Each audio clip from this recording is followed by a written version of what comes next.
Some of the content of Patriots Unfiltered may not be suitable for all audiences. Listener discretion is advised. The world's original podcast. Welcome to Patriots Unfiltered.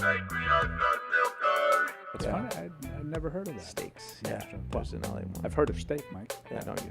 Good stuff. That just came out like purple. It's a baggy sweatshirt.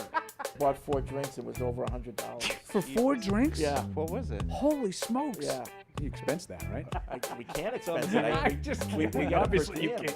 can't. I forgot my phone in the Uber. Oh, jeez. So we had to call the Uber driver, and he came back. I had to grease him, so it was an expensive night for me. Poor Freddie. And then they go out and get blasted. A request for the newsletter. Well, you have to email. So I'm not I don't take dictation. So For better or worse, Bill had his type. 26-year-old mermaid. What was that? 24-year-old mermaids. You heard it. You heard it. But You part heard of the it. Rough week, huh? Or weekend, I should say. yes. Yeah. This is Patriots Unfiltered. Presented by Toyota's official website for deals, buyatoyota.com. All right. Welcome to Patriots Unfiltered. It is Wednesday here at Gillette Stadium, but it's really a Thursday, but tomorrow's Thanksgiving. So in Patriots world, today is a Thursday, but it's really a Wednesday. But it means that we got picks today, so that's why Alex is here. So we got to hurry. Paul's here. Evan and Deuce will be by later when they get done with their locker room and practice duties. So Yeah. a lot going Yeah, on. it is a busy couple of days, but it's good that you get a little chance to get the holiday off. Yeah, I'll say it right now. Happy Thanksgiving to everybody. To you and yours. Yep, and I know, Alex, you had a special Thanksgiving poll that will be in the newsletter tomorrow. Yeah, it'll be cute. Just waiting for Evan to, answer the email. Oh, but jeez. it's okay. It's Evan's- very high maintenance. Yeah. Yeah. Yeah. Who was the first one to answer? Was he a millennial? Oh, Paul. Gen X? Yeah. So Paul, within minutes. Yeah. she sent it. And I said, Yeah. It's a busy week. People Yeah. have a lot of things to do. And I appreciated that because Yeah. it is a busy week. I got you. I mine. also- I- You got Yeah, you mine, got me right? back I up. normally would have already sent the picks, but we had a request, Alex. I'm not sure if you're aware of this. Okay. Someone would like to make note of the Fred Kirsch lock of the week. Yeah. So I'm going to wait till we get the picks, and I'm going to put a little asterisk. Fred Kirsch lock of the Yeah, week. maybe, If I have maybe one. something you- with I mean, a I lock don't wanna force emoji. it. It's a feeling. I don't want to force it, and after last week, it's not a good feeling. not gonna, From not what gonna I hear, force it. I don't know the So numbers. I but haven't sent it to you or Jules yet, which I normally would have by now. But I'm just waiting to see what Fred has to say. We also need to talk about my top 5 hated list because Yeah. we haven't gone over that. We, yet. it might not be a bad place You to haven't start. discussed that yet? No. we A keep short we week, keep I teasing guess. we keep Yeah. teasing it, but we haven't gotten to it. Yeah. Oh, it was good. Yeah. So we should talk about that. I don't remember what it is. So does anyone have the list? You don't remember your I know own who's list of on it, hated but I don't teams? remember the Well, order. I remember can just say that the one team that no one really ever brings up that I'm a little surprised about is your number one most hated team, and that's Cincinnati. right. I think that's pretty clear if you listen to Fred, his disdain for the Bengals and the And organization. it wasn't always that way. And it wasn't always No. that way. Yeah. But they earned it. Yep. And in this case, I love to argue with Fred, as people know. I love to Yep. to bust your chops. I have the list. You want me to? But that Yeah, one, sure. that Read one's it one off? I Well, did. should we do that? Let's get into the news of the day first. Okay. Okay. Yeah. I'm ready with it when you're ready. So the news of the day. So we heard from both Alex Van Pelt and DeMarcus Covington. I didn't think there was anything overly pressing from either one. One item of interest to me was something that Evan and I and Mike talked about yesterday about the blitzing and the routes and whatnot. And, I had asked Evan about that play with Demario Douglas. It Yep. was a play that he seemed to be open, cutting toward the middle. Looked like Maye thought he was going to either sit in a zone or maybe continue downfield or upfield in this case. And I think Evan had talked to some of the players and kind of said that they're really not like sight adjustments and Yep. and the hot routes and whatnot. They're supposed to run their route as normal. Right. Alex Van Pelt did not necessarily agree with that. Oh, what did he say?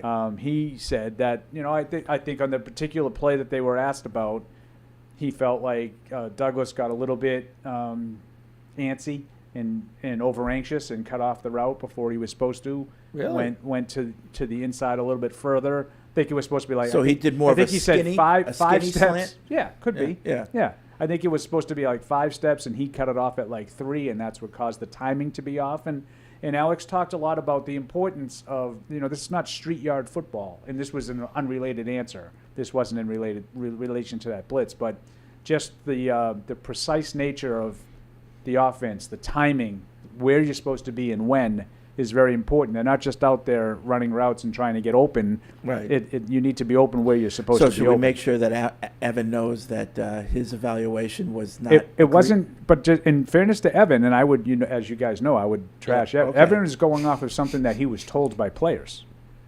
not something that he he observed. Yeah, Oh, okay. and we will talk about that a Well, little bit then- later. Then the players don't know what they're doing? I've said this to you often, Okay. and this is one of the problems with the way it's done now. Yes. By it, I mean journalism in general. Yes. When someone tells you something, it is always taken as gospel. Right. Players will tell you what makes the players look in the best possible light. Yep. Coaches will do the same. So I'm not telling you that Alex is right and the player was wrong. I'm just telling you have two different schools of thought on what you're supposed to do on the blitz or on a hot route but or whatever that's the not case good. may be. But my point is That's what I'm saying. like My point. I'll take it in a different direction so we can get off the Patriots. here. Okay. All right. Did you happen to see the thing over the weekend with Ian Rappaport talking about? Oh, he got used or something like that? Mike I Mularkey. don't know the details. Mike Mularkey did him dirty. When he was about to be fired for the Titans, Rappaport had been reporting that was after the loss. There was a good chance that Tennessee was going to go in a different direction, make the move. So Mularkey ended up picking up the phone and calling Rappaport and saying, they're going to offer me a 5-year contract extension. I'm staying. Now, Mularkey did this because he was really annoyed with the ownership of the Titans at the time, and he wanted to he said, I want to see their faces when they see this, and blah, blah, blah, blah, blah. He did Rappaport dirty. Yeah, that's not good. It's being portrayed like what a bad guy Mularkey is and how Rappaport did. I agree. Mularkey did him a disservice. Yeah. One person tells you something, you don't pick up the phone and call the Titans? Yeah, but wait a minute now. You're right. You should at least, but this is the principal. This is the person telling you. I understand. This isn't somebody telling you, I heard. This is the person. I understand. The principal. That's why I said Mularkey did him dirty. Yeah. But I was taught when you get information, you verify it. Yeah. Yeah. Evidently, that's not a big thing. Because, I don't know how you just automatically assume whatever everybody tells you is the gospel. Yeah. I understand it came from the horse's mouth. Right. So you go to Tennessee and say, hey, so you guys are going to stick with what are you talking about? Right. Yeah. Well, that's what. If he had done that, that's he would the have way saved it's himself. supposed to be done. He would have saved himself if he had done I just that. don't think anybody really explored that side Yeah. of that story. Right. Yeah. Can't get too comfortable. Interesting. Right. So, in other words, even when you think you're getting it right from the person involved, it might be his version of what happens and not necessarily the version that happened. I miss the days of So just did Mularkey ever two sides being presented and readers decide what it is with the information in front of them. Oh, and that's not what you mean just- journalism? That's what you're supposed to it's do. a lost art. It's a Did lost Mularkey art. ever apologize to him? No, he was laughing about it on a podcast. That's how this came out. Oh, wow. Yeah, I have no respect at all for what Mularkey did. Please don't mistake this. And I do feel bad as a journalist. I feel bad for Ian because you're right. When you get it direct, if Bill Belichick told me last year he was staying, I would have said Bill Belichick he knows says he's something. staying. Yeah. He says he's staying. Yeah. And now his credibility is in question. Right. When a little bit it's So I do his feel fault, bad for but Ian, also but he it's- should have done more than just taking it as the gospel truth. Very interesting. Anyway. Yeah. Anyway. All right. So not much from Covington. Talked a lot about communication, which we talked about a lot yesterday on the secondary. A lot of questions about Kyle Duggar being asked both to Mayo and to Covington today about his ankle, and they both said the same thing. And if you're out there and you're cleared to go, you're expected to play and play at a high level.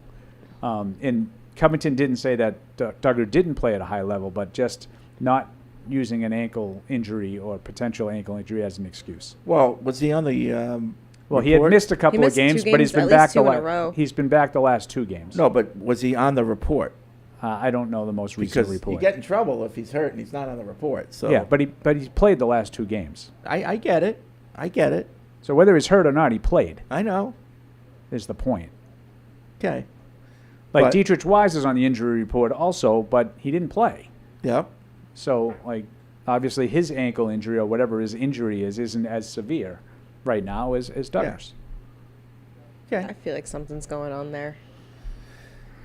Well, everybody to a person said that it was a terrible game for Kyle Duggar. Oh, he didn't play well. Yeah. He didn't. He's a better player than that. Yeah. No question. So we got to get him. We got to get him right. We need him. Peppers started practicing. Doubt he'll play this week.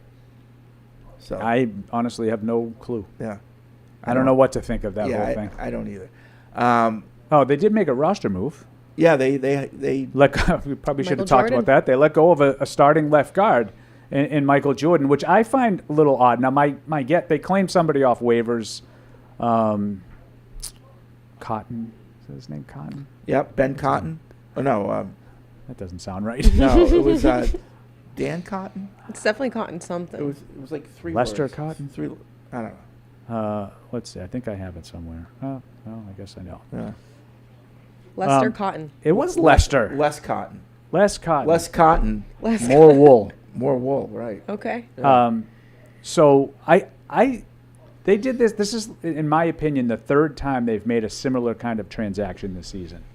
They did it with Nick Leverett, who had started and played like every game, every snap, did not play well, and then he got cut like the following day. More recently, Marco Wilson played a big role in the Rams game, and then was cut. The following day or whatever. And now the same thing happens with Michael Jordan. I made a comment yesterday that I stand by. I don't think Michael Jordan's played well, but I think he's probably been their second best lineman behind Owenu. I have no idea, but Now- I'll take your word for it. He struggles. I mean, and I think that those guys, the interior guys in particular, Ben Brown and Michael Jordan, really seem to struggle with those games up front, those stunts. Yep. Twists. And all that stuff. Alex Van Pelt talked about those a lot today as well. So my guess is this is to pave the way for Cole Strange to get back on the active roster. We'll see what happens as this week unfolds. But I think that's good news if that's what it is, because obviously you want to see Strange play. He's a former first-round pick, and you have more invested in him than Michael Jordan. But I did find it a little interesting that guys that are playing significant roles are going from playing a significant role in one game and being released immediately. That's the 3rd time that's happened. That is really weird. And that's why it makes you, like, to your point, you hope that it is Cole Strange coming, because I know it's not going well right now, but to blow it up all over again, put another cast of guys in there with no real experience together, like we haven't had any continuity all season with the line. Yeah. So it's like, hopefully it's a guy that, like Cole, getting better, getting plugged in to at least build some rapport there. There is no best 5 on this No. team. They don't know. Yeah, and I do think the best case would be what Alex said, though, is have Cole Strange play. So at least you have 5 games for him to sort of, okay, what do we have here? Right. We'll be through 3 years. They have to make a decision on him, coming up in the next offseason about his 5th-year option. I would think that would be a long shot. But what exactly do we have in Cole Strange? And I know 5 games after such a long absence is going to be hard to make that determination, but it's better than no games. Yep. So that's my guess. They haven't made a corresponding move, but they released Michael Jordan. They claimed a guard off waivers, Les Cotton. We'll see if this has anything to do with Cole Strange eventually. Whose team was that? The Ravens again? What team did they claim him from? When I heard that Miami. Miami, right? It was right. Miami. It was right. I knew it's like they claimed a team that player from a team that from the AFC Just played. Yeah. Okay. So we'll see what happens Yeah, there. so they're still tinkering. They're still looking for, and it's Yeah. not surprising to me that they're bringing in so many young offensive linemen. Just maybe they find a diamond in the rough. Maybe there's some former 4th, 5th, 6th round pick But you're running out of who time hasn't had a to- chance, but just someone, because they need a lot of linemen. Yeah. They need a lot of linemen, not just the starters. They need a lot of them. Let's see. Eric in Fort Meade, Maryland. Couple things. He says, first, I love the pick segment. In fact, make the whole Thursday show a 2-hour pick segment. Fred would absolutely shine. And he wants to talk about the O-line, so I figured I'd read this email. If Ben Brown goes down, who's taking the snaps for the rest of the game? See, my guess right now would be Cole Strange, right. but they have to get him activated too. That's a good question. Yep. I don't know which ones of those guys. I think one of them, and Alex, you might help me with the name. Is it Latavius Smith or something like that? I think he's got center. Marcus Jones texted AVP, said he could snap. So. I think Don't get that narrative going. One of the offensive linemen that they signed during the course of the season, I think, has experience at center, and I think it's that one. Latravius? Second question. I keep hearing that a lot of the false start penalties are on the coaching. It's the 4-syllable first names that get me. What exactly can Peters, AVP, and Mayo do during the week to solve this? I've never watched a practice, so is there some kind of drill they do or should do that would improve the O-line's awareness of the snap count? Yeah, I don't think it's as much on the coaches as the players, but I do think at some point when mistakes and problems become repetitious, something needs to be done. I think in terms of playing time, in terms of, in practice, we saw for 20-plus years, every time a guy had a false start, he was sent for a lap. That was not the case this summer. Yeah. Sometimes they ran, sometimes they didn't. Yeah. So I do think that there's some accountability, but I don't put that on the coaches. I don't put false starts. I mean, pre-snap penalties, you need to be able to stay onside. Well, the question is this thing happening in practice? Well, Alex said today it did. It happened a lot in practice this week. Yeah. Alex Van Pelt. Oh, Alex. I don't know. It's like, Alex is now in practice. He's like, what a revelation. So Alex, what did you see? You meant last week? They let Before you Last see week the before the O-line? Miami Before game, Miami, he felt like it they did had. happen. Yeah. Okay. He said he felt like the offense took a significant step back. He goes, he felt like they had been building. Now they took a step back. We need to get back to the building. Okay. Everyone's upset that in Bill's regime he'd be benched, but it's like who do you bench him for even back then at the beginning of the season? Never mind now. See, for me, it's really not about the option as much as it is you got to make a stand. You got to I need to have someone play who doesn't think, well, he can't bench me because he has no one behind me. You understand what I'm saying? Yeah, but I got to put a lesser player in. Now, I didn't always agree with Bill. I'm going to be in full disclosure here. When Bill did it to Ramondre Stevenson, it drove me insane. Right. You were upset about that. As a rookie, I felt like he cost the team games. I think Bill's premise was, I'm okay with losing games because in the long run, I'm going to be better off for it. Yeah. I think that's how Bill felt about it. I disagreed with it at the time. I think that they might have been in a better spot had Ramondre Stevenson played a bigger role early in the 21 season. Right. When he was sort of banished for the first month after fumbling in the opener. Yep. So I get both sides. I understand what Yeah. you're saying. Who do you go to? That's a great question, Alex. But now you have it's a lot different when the protection is of a rookie quarterback who, I mean, how much do we have invested as but an that's the organization thing is, in what are this you kid, losing you in know? protection? That would be my, you're not taking. And that's why I think Bruce you have Armstrong to look out in at his prime. look at it differently. It's no longer one guy within a we haven't had great O-lines all through Bill's tenure, but I don't think it was ever this bad, right? No, it's this been is kind of together with rubber bands and buttons right a now. lot of different combinations, a lot of injuries, I know a lot we of can't changes. I know we can't say anything about Drake, but could there be something about his cadence that isn't consistent? Well, the false starts were a problem with Brissett too, though. Okay. True. That was all summer. Yeah. And that was mostly Brissett. All right. Finally, to all the knuckleheads I see on social media saying discipline wouldn't be an issue if they hired Vrabel, know that Tennessee finished 5th and 6th in penalties per game over the last 2 years. P.S. Who cares if it's called dressing or stuffing? Just pour some gravy on and chow down. So is that a... Is that a thing? Yeah, I didn't know that Dressing? was a thing. I think they're two very different things. Yeah. One is something I put on my salad. Yeah. Right. Right. But I've heard some people call stuffing dressing. Okay. I have. Okay. All right, Alex. I'd like to see what their stuffing One's looks cooked inside like. the turkey, the other one's not. That's the difference. Okay. Good job. Dressing is stuffing that's cooked inside the turkey. How long you been here? 6 years. Is that right?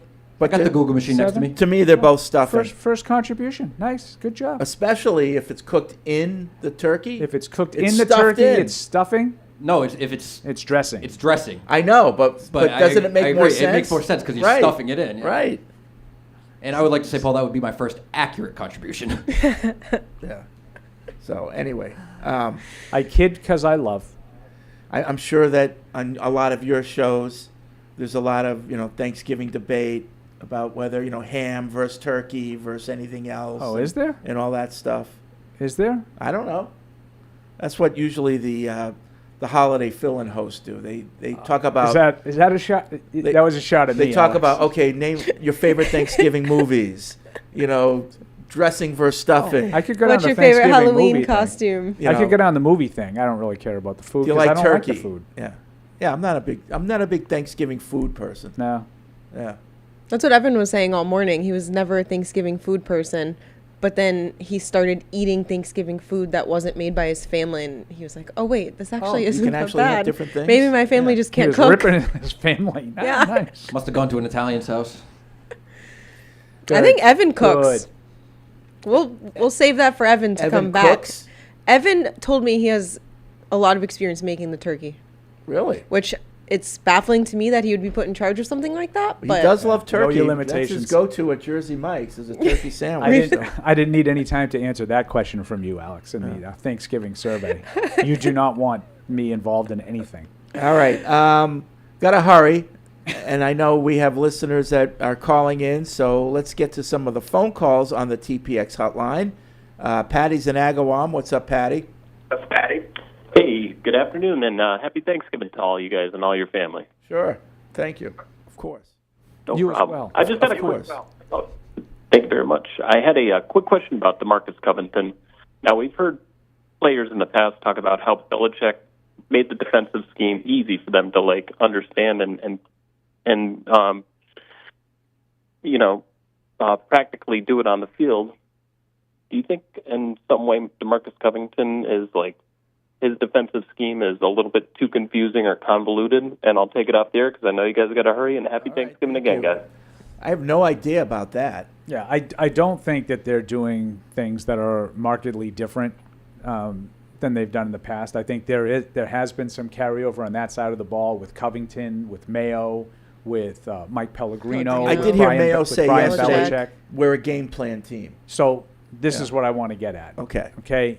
I know that they want to be a game plan team, and I know that's what they've been for 26 years.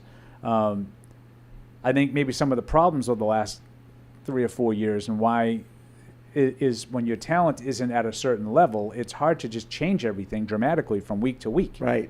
You can't, Bill used to say, we can't even get the quarterback to center exchange now. Right. They can't do basic yet. Yeah. So asking them to do a different thing from one week to the next is probably a bigger challenge than it was, say, 10 years ago with the amount of talent that was here. So I do think that might have something And to do with it. it's talent plus versatility. Communication issues, you get some guys out there that haven't been out there a ton. There's missteps and missed assignments and whatnot. And then you have players that are pretty good for you in their roles that are now asked to take on new roles due to injuries, due to missing players. Yes. So it's just a microcosm of all these things trickling down to. Yep. So I don't necessarily think it's overly complicated, but I do think they might be asked to do too much. Yeah. Kendall in North Carolina. What's up, Kendall? Hey, what's going on? How y'all doing? Good. Good. This question is this for both of y'all. I'm seeing a few people, a lot of people kind of penciling in this game Sunday with the Colts as I think it's winnable, but I see a lot of people I think they're taking the Colts a little light. I actually think they have a good enough roster. I think they're an underrated team, but I think a lot of people are just penciling in this is a game that you should win for the Patriots or whatnot. And if you look at last year, I know it was last year whatnot, but they beat us with Gardner Minshew, but they got a pretty good defensive line, and we got pretty much the same offensive line from last year. We got a few new pieces, but about the same quality of talent. So my question, like for Paul, like what you think about? You think this Colts team is kind of underrated? And I'll take it out there. I appreciate it. Okay, thanks. I think the Colts have some interesting pieces to work with. I love their interior front on the defense with DeForest Buckner and Grover Stewart. I talked about them a little bit yesterday. I like their trio of receivers with Josh Downs, Michael Pittman, and Alec Pierce. I think those are three pretty good players. I think they might be missing sort of that really alpha dog. I think they have three good guys. I don't think they have anybody that's great. When healthy, the offensive line is good. It hasn't been healthy. I think they might be starting three rookies on Sunday on the offensive line, depending on some of the injuries that they have. And I think they have some pieces. I don't think the secondary is very good, but they have some pieces on defense in addition to those. Zaire Franklin's a good solid inside linebacker, been doing it pretty well for a few years now. I think that it's a good team. It's it's to me it's like an 8-9, 9-8 kind of team. Should they be better talent wise? No, because they don't have a quarterback. It's my long way of saying, like, last year, like when Richardson got hurt, they put a veteran backup in Minshew, who I think stinks, but he's a veteran, and they were able to squeak out 9 wins. Yeah. Richardson would not have gone 9-8, in my opinion. Okay. When Flacco was playing this year, I think they had a better chance to win games. I guess the question I have, if they had a better quarterback, I think they would with the talent they have, would they be? They would win 10 or 11 games if they had a good quarterback. So I think they've got if some C.J. talent. Stroud was on the Colts, they'd win 10 or 11 games. Yeah. And C.J. Stroud is having kind of a sophomore slump a little bit. Yep. I think what Kendall's point was is, why are people assuming this is a win?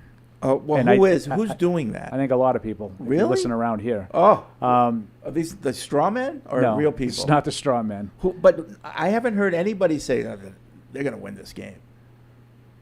I've heard people say they've got a shot at winning I've heard this say game. it's the last one they have a shot at winning, but not. I've heard they're going to win, and I've heard this is the last one they're going to win. Is this on your shows? Yeah. Really? Callers, emailers. I optimistic see, people. I haven't heard that. Yeah. I think that Indy is probably more talented on the roster on paper, but you can't just ignore the fact that their quarterback is still figuring it out. I think Drake Maye is already more advanced than Anthony, and he should be. He played more. He's more advanced than Anthony Richardson. Anthony Richardson played 1 year of college and didn't play very well. Right. Like, he was overdrafted. So in this game, I think the key for the Patriots is just don't let up the big play, because he's not accurate, but he'll get those explosive plays. So if you minimize that and you take care of Taylor. Yeah, to me it's Taylor. Stop the run, and you should be able to. Then you have a shot at keeping the score down. Yeah. But now you've got to score. Yeah, like and you have a quarterback like that, you need to take advantage of him being kind of a liability, and that you really need to see the defense step up in a game like this. They need more turnovers. They need to come away with those extra possessions. Yeah. So just like looking real quick, like when Richardson played, they lose the first game 29-27. They beat the Bears 21-16. They beat the Steelers 27-24.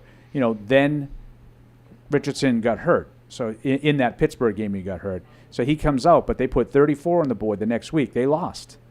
So this is not a great defense, but for the most part, they're putting points on the board, with the exception of that Vikings game that Flacco played. They didn't move the ball at all. But 23-20, 30-20, 28-27 win, and then last week they get held to 6. So I think this is a game that if you can keep them around 20, you should have a chance to win. There's no way the Colts should be shutting you out for 3 quarters. Yeah. Okay. Like they happened last week. Travis in West Virginia says, just a quick Thanksgiving thought. If you don't like stuffing, maybe you've just never had good stuffing. I feel this way about a lot of foods that people say they don't like. Stuffing's okay. I love good stuffing. I love it. I like stuffing. A little sausage it's and turkey stuffing I don't like. too. Yeah. Stuffing with gravy? Yeah. It's good stuff. Yeah, I agree. No? You've never liked turkey? Turkey's just dry. Yeah, it's dry got with no flavor. taste. Turkey's like chicken. I think that says more about Chicken's like way who's better cooking than, it. Turkey's way better than chicken's. Chicken's way better than turkey. Okay. Yeah, I like it's just not. There's no there. You could disagree. Let's go. Yeah, I do. I don't know, but do you my want- mom's an do you excellent want cook, your so fr- I like- realize I'm very I've privileged. never had fried Fred's turkey. hot. very Fred's privileged. hot arguing against me. He won one in a row. Do you want a chance? I want to bring you in my mom's turkey. Or my mom's plate in general. And So let just- me ask you something. Yeah. When you have, like, let's just say you're carving up the turkey, you take a few pieces. What do you do with it? What do you mean? How, You before eat you it. before you eat it, You put gravy on it. do you have like Well, there's stuffing on the mushroom- side with some gravy, and you put it all there? So in Yeah, other I words, put- it's not the turkey you like; it's all the other stuff that goes with No, it. it's complements turkey. But I'm not a person that needs to douse their turkey in gravy to get it down my throat. Like, I don't know. You have my mom will make the marinade that the turkey, like the juices that the turkey's cooked in, that you pour over afterwards. But I think you do that with any meat. No. No? Not steak. Not steak. You don't cook up a steak with like butter and like baste it. No. The steak in the sear. Not Well, it depends- usually. yeah, it Maybe depends some what I'm salt and doing. Pepper and you know. Okay. Yeah, but like if I'm just getting like a filet or a bone-in Okay. ribeye, yeah, I'm just Like cooking a it and I'm eating chicken, it. a chicken dish.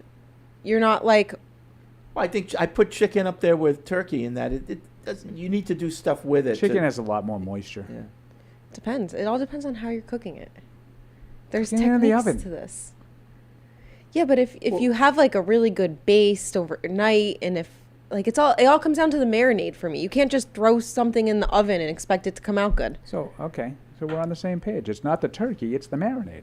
It's the marinade, right? I would probably enjoy your mom's turkey. Yeah. You have to do something with it. Kath, if you're listening, make some more turkey. So the only turkey some that I in can eat afterwards. is like leftovers the next day. You know, little sandwiches. And that's lovely too. Maybe yeah. you put a little stuffing on the top with some mayo. sourdough. People are gonna like choke when I tell them this, but like for leftover turkey, sometimes I just put a little mayonnaise in a plate and I dip it.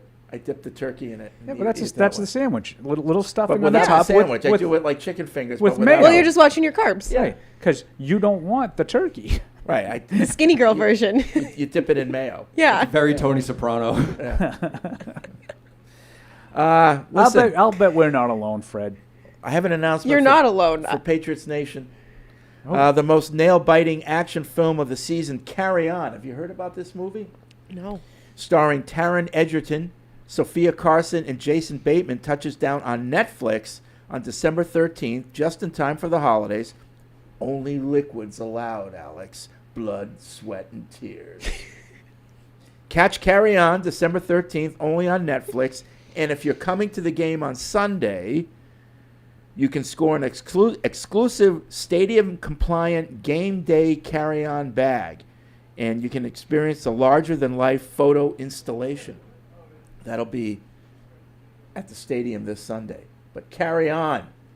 Speaking of carrying on, Mike is back from the locker room. Back from the locker room. What was the mood? Were the players friendly? Too bad none of them look like Derrick Henry. Hey Mike, what was it like in the locker room? Hey Mike, what was it like in the locker room? Paul really got into that one.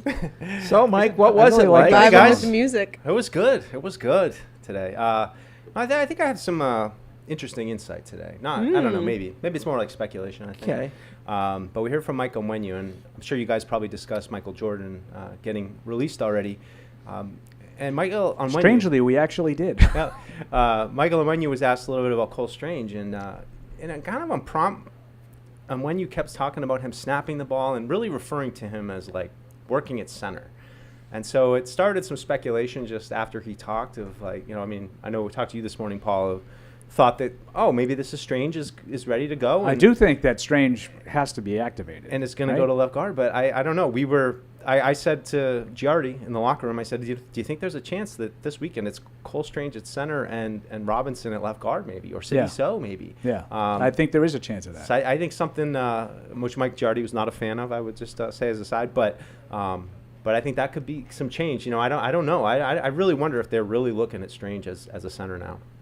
But that was kind of my biggest takeaway, and Giardi's point that he was making is like, you have a guy that has played left guard, and as I know he's had his ups and downs, but he's a guy that you drafted to play there. He played there, interesting. I Amos Alonso My Giardi. first instinct with Strange at center was that he just doesn't have the body type. Yeah. But I might be thinking of centers of old when you're going up against one of those big nose tackles. There aren't a lot of those left. Yeah, every once in a while you get them. But now it's, guys are moving around, and if Ben Brown's having trouble with the stunts and the twists and all that stuff.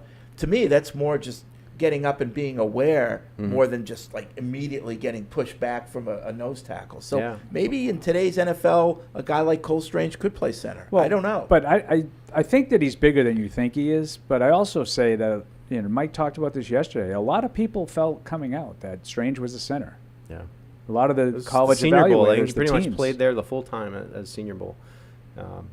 It's an interesting kind of decision. I'd love to see Layden Robinson get a chance again, though. I mean, I think that's as you get to the final games, you want to see your rookies get an opportunity. So, when you talked a little bit about him too, nothing exciting, just he's working hard, that kind of thing. Mike, who is the other guy on the roster, like backup lineman that has some center experience? Lecitus Smith. That was the guy. I was close. I think I said Latavius. We have a handful of guys with 3 to 4 syllable first names that leave me alone. I got Jaquelin. I got Jaquelin. Right. Everybody else calls him Jacqueline. Yeah, I know. Including you. Well, I get caught up not saying. You know what his name reminds me of is the Key and Peele. Yeah, I know. That's why I'm in my own head about it. Exactly. Jaquelin. Where's Jaquelin? Everybody calls him Jaquelin. Aaron. Jaquelin. It's messed me up. I can't pronounce anybody's names anymore. Yeah, so that was the locker room. Not a lot going on in the actual locker room, but we only just heard Onwenu? Just Onwenu and one other guy who I'm totally blanking on at the moment. We're really good at Kendrick Bourne. Kendrick Bourne. Sorry, must have been a memorable. No, it was Kendrick. It was Kendrick Bourne.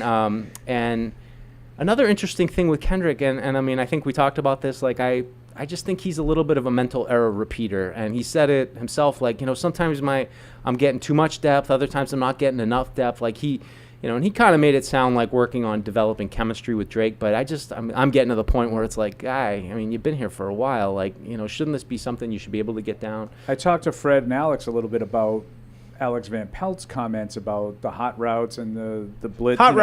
The blitz and and sort of being in the right place and how important it is to be precise and we talked about that a little bit, and I think maybe Bourne's part of that as well, because he's kind of been considered to be one of those guys that's not always where he's supposed to be. The other interesting part is we've talked a little bit about how Josh's old offense, where there were a lot of sight adjustments and post snap reads, which always I thought was a part of the offense that really made it complicated, and they've gotten rid of that, and we've talked about them kind of locked into routes, and there's not as much mental processing that needs to go on after the snap in this offense. So, it just makes you wonder a little bit about some of the stuff we saw in years past of some of the struggles we've seen with some of these guys. I don't know if they have the guys that can run that kind of offense. Back in the day when we used to have our offices in other buildings, back at the old Foxborough Raceway and then Walpole Park South, we used to have a lot of room to play games. Basketballs and stuff. We used to have great football games. Do you remember when we used to do the sight adjustment in football? Brian Morey had a great sight adjustment. He would get under center and he would go run in the middle. that was the sight adjustment. And then he would go. And then if he was this indoor? Oh indoor? Yeah. Gold left at the file cabinet. We did a lot Lot of playing. I almost ended Shane's life. I think I've heard that. I was a very physical over the middle linebacker. You didn't come across the middle on me. Ray Lewis of Office Football. And Fred would go, I'm just afraid Shane's going to get hurt. It was like the intern at the time. How do we get our hands on the security footage? That was with basketball. Yeah. And then we played baseball, wiffle ball with the... Two square. Oh, we had a lot of... Not enough office sports anymore. It's like summer camp. A lot of hygiene. Well, we had a lot of space. Yeah. Times have changed. Because they didn't let us mix with the masses. And, probably rightly so. And one of our graphics people, because we'd be putting out the newspaper, the ball would land on her keyboard and it would, screw up what she's Guys, doing. Yeah. Trying to work. She would get so mad. Love you, Michelle, mean it. But yeah, she did not take kindly to our office games. Deuce, what do you call the breaded stuff that you put gravy on, a side dish? Stuffing? Okay. Yeah. You ever heard people calling it dressing? I mean, I've heard that word before, but I don't really know in what context you call it dressing. Dressing sounds like a liquid to me, though. Right. Yeah. That's yeah. Oil based. That's how we feel. I know. You pour it on oil-based salad. condiment. What's your thing with the Italian? That's not the sauce. gravy It's not- and so that's gravy. the We just call it gravy. gravy. It's not gravy. Right. Yeah. Yeah. I answered Alex's questions today. Really made me ponder all my decisions at I always like when Thanksgiving. people go, well, what do you call the brown stuff that you put on like your roast beef? And gravy. There's a lot of words in the English language that can mean multiple things. Right. Gerald in Grimsby says, I just wanted to wish my favorite show a happy Thanksgiving and chime in quickly on turkey. I love it. When it comes out of the oven, I'm slicing that bad boy and picking at it even before it's served. Lots of basting. Maybe he gets all the good pieces. Yeah. That's why. Sounds like someone bastes it for him. Yeah, lots of basting, lots of butter under the skin. Yeah. Oh, my goodness, that is good. So again, Yeah. basting, butter, marinade. Matt Yeah, Smith well, is no one doing. ever says Right. the turkey. Matt Smith found a recipe from our girl Martha Stewart. He's gonna try cooking it in a cheesecloth with like butter and all sorts of herbs and wine. I think. No sauce. Soak in Again. white wine. Well, that's like frying stuff, right? Where like, did you know that a fried fill in any food is It's good? better. Like, really? Like a fried Snickers bar is pretty good? Like, I believe it. Fried Like, fried Oreos. anything, pretty good. Fried Oreo, fried dough. Yeah, I don't love turkey, but like I just feel like that's the protein base that you need to have as Yeah. part of the situation. I eat it basically once a year. It'll be tomorrow. But I eat turkey sandwiches a lot, but that's with the mayo and the onions. yeah, but you and like all. deli turkey Yeah, sandwiches, it's not right? as good for you. Like Jersey Mike's. Get that Like, you'll sodium get and a turkey nitrate. Oh, yeah. I'll probably go to HR for this, but turkey's like an ugly girl. You got to put makeup on it. That's true. That's true. Yeah. Or an ugly guy, ish. I kind of like that. I keep saying I need him for at least another 5 years, and he keeps saying things like that, and it worries me. All right. Yeah, you know. Then you cut her did head the off same and tie thing her last legs week. together, and What are we doing? Well, What are I'm we not doing? offended, so hopefully no one else is. Alex, if it was just you, was the bar that we had to worry about, I wouldn't be concerned. No, Well, I had a take the other day that people cracked up at. I think you Hmm? might have been in the little annex with me, but I was saying like it's really hard to be like it's hard to be ugly as a woman in 2024 because there's so many things you can do. There's makeup, there's procedures, there's like it's Botox. like I don't When know you if first- you're when not you- trying. You're just not trying. Have you given up, honey? Have you just Ooh. given up? Well, That's- there's like a yeah. lot of really beautiful. Like everywhere I go, I'm like, wow, that's a beautiful woman. That's a really pretty girl. You Where know, do you go? with Yeah. men, it's not the same. No? Well, I agree because we don't have a lot of things to do. Well, You'll lose your hair. Are you What kidding gonna me? do? You can go to Turkey now. You can go to Turkey. You get hair replacement. Oh, I've seen those Men videos. today they do the same thing. There's men today that wear eyeliner. Oh yeah. You know, That's a little much for me. like I'm not, I'm not talking about drag queens or anything. I'm talking about I was just going to say something. just worse than guys. that. Yeah. Just guys like some of them Yeah. wear eyeliner. I have a friend who Highlights your works in eyes, yeah. sports media. He's been preemptively using Rogaine for like a decade. He has a full head of hair, but it's preemptive. Preemptive? Wow. Preemptive. Well, like his genetics, his family loses their hair, so he's I don't getting know. getting I'll ahead have to of it. ask and report back for you. The realities. and He's been very misconceptions open of about Rogaine. this, so I wouldn't feel Minoxidil. bad name dropping, but I'm going to wait. Yeah. What? It's too late to that. Yeah. Let's see. Katina says she has some false start practice suggestions. I always assume that if you're not a particularly talented player, you can focus on how to improve on things that don't rely on athletic ability. If sprinters and swimmers can practice getting off the block, how can these guys not practice standing in their formation and not moving? I get that oftentimes this gets viewed as a sign of bad coaching, but how do you coach this? Can you coach this? If my 6-year-old managed to win the family freeze dance competition by practicing a lot, surely these professional athletes can attempt to master not moving before they have to. Have they tried practicing with music? Surely this won't count as practice time because it's fun. They can even try it over Thanksgiving with their families. I get this Instead of eating turkey. I get this is an oversimplification, but come on.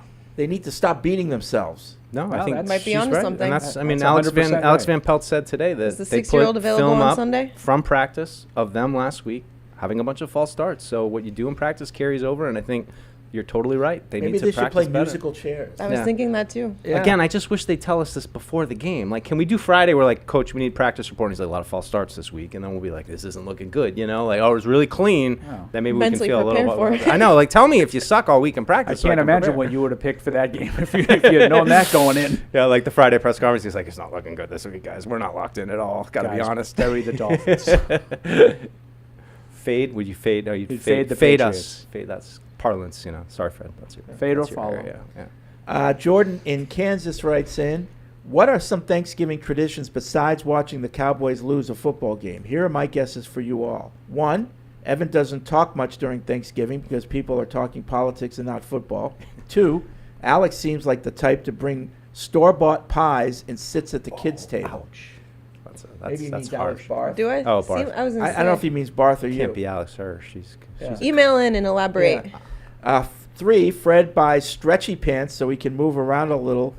He also argues that dessert doesn't count as a plate. 4, Mike feels awful the day after and goes to the gym for a week, then quits. And 5, Paul is skipping this year's Thanksgiving because he's saving up to buy a car because money's tight. Yep. That is accurate. They have the jokes, but no one started a GoFundMe for you yet. No. I'm waiting. No. I'm waiting. We'll get you a car. No. There's a lot of worse things in life than having a car that's not the most reliable. I know. I'm going to take mine in on Tuesday, so we'll hold our breath about that rear issue that I have with I got to mine. get mine inspected December, so But it will get inspected. I would imagine. Unlike mine. By the way, You should just see how long you can milk it out. You need a I bet guy. you could We're do gonna like do 5 it years. because I got no options because You it's not could- going to get inspected. You're aware you have a You could headlight go out, right? years. Yes. Okay, good. Yes, I was that's- pulling out in front of you the other day, and I was That's like new. looking at my Paul rear, has like, a pediddle? Oh, there's another pediddle. Yep. Whoa, what's the Pediddle. Pediddle. Yeah. Paul's I'm glad you still know that. Paul's Yeah. car's like that truck on Sanford and Son. Remember that? Pediddle thing was when you're riding with your friends, at least. I don't know. Mm-hmm. Alex, chime in, and you Yep. see a car with one headlight. You say pediddle, and then you can punch your friend. Yep. Right? Oh, I did not know that. Yeah, you didn't know that. Huh? No. Punch your friend. That's But good. yeah, I noticed it, I think, Monday when I got home from work. Usually when I pull in my driveway, I can see into the back, the backyard. Mhm. And I was like, why does it looks awfully dark? And I clicked on the high beams. I'm like, oh, now I can see. So I have to get an oil change anyway. I'm due this week, so I figured I'll get the headlight done then too. Rachel, And then they're going to say, your engine I light's know. on. Hey, I go, hey, yeah, hey, it has hey. been since early 22. They always say that to you, like they're breaking some news to you. And you're Yeah. like, Don't worry you think I about don't it. see my dashboard? I know. but do you this know is why on your purpose. engine light's on? Yes. Oh, it's a big thing. Yes. Gaskets. Catalytic converter. Oh. Finish each other's If sentences. anybody has a catalytic So, converter they'd like to here's not a only question buy I from you have. but install for No, free. Here's a question I have for anyone. You see all these commercials on TV, and they've increased the different companies about insurance for maintenance. Mhm. Not like car insurance. It's a good idea. It's a good idea. Is it? Is it a good deal? I don't know if I do it, but I always feel like it's. I mean, I probably spend more on my car than I would say I spend on medical expenses. Well, the advertising makes it seem like a good deal, but Yeah. to me, there has to be a catch. Yeah, probably. But I think we all agree, like, and you're going to take your car in. Like, whenever you take your car in, you're spinning, like, the wheel of death. Oh, and yeah. They're going to be You like, hold your breath. hey, bad news. You got more work. It's going to cost more than the car's worth. And then you never trust them. No. It's like, Oh, what? no. Are they really being honest with me? I had to replace my battery on Monday, actually, and just like looking into what it would have costed for labor if I wasn't gifted to have like a really mechanically inclined little brother and like just men in my life that Yeah. know that stuff. Like, I had a man in my got life a new who knew that battery, stuff. it's taken care of that day. That's like $80. Yeah. I thought it was, Yeah, not did you get, anymore. Interstate? 82 Inflation has kind of hit battery did you get? batteries. $100 tops. Like if you have AAA or something like that, they'll do it for They'll you. come What bang kind of it out. battery did you They'll get? come for you.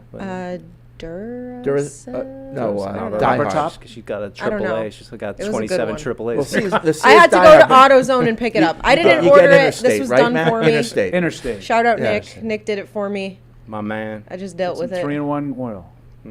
Just Some picked it gauze up. pads. I just picked it up at the store. It's the it worst. was heavy. I hate cars. Yeah. Rachel doesn't agree with you and me. That's okay. I'm not understanding Fred and Paul's argument here. You can't add seasoning to something, or else you just like the taste of the seasoning, not the meat.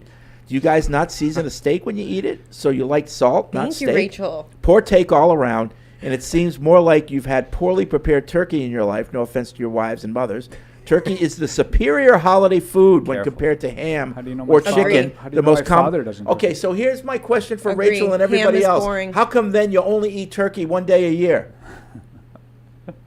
Is this your god? Right?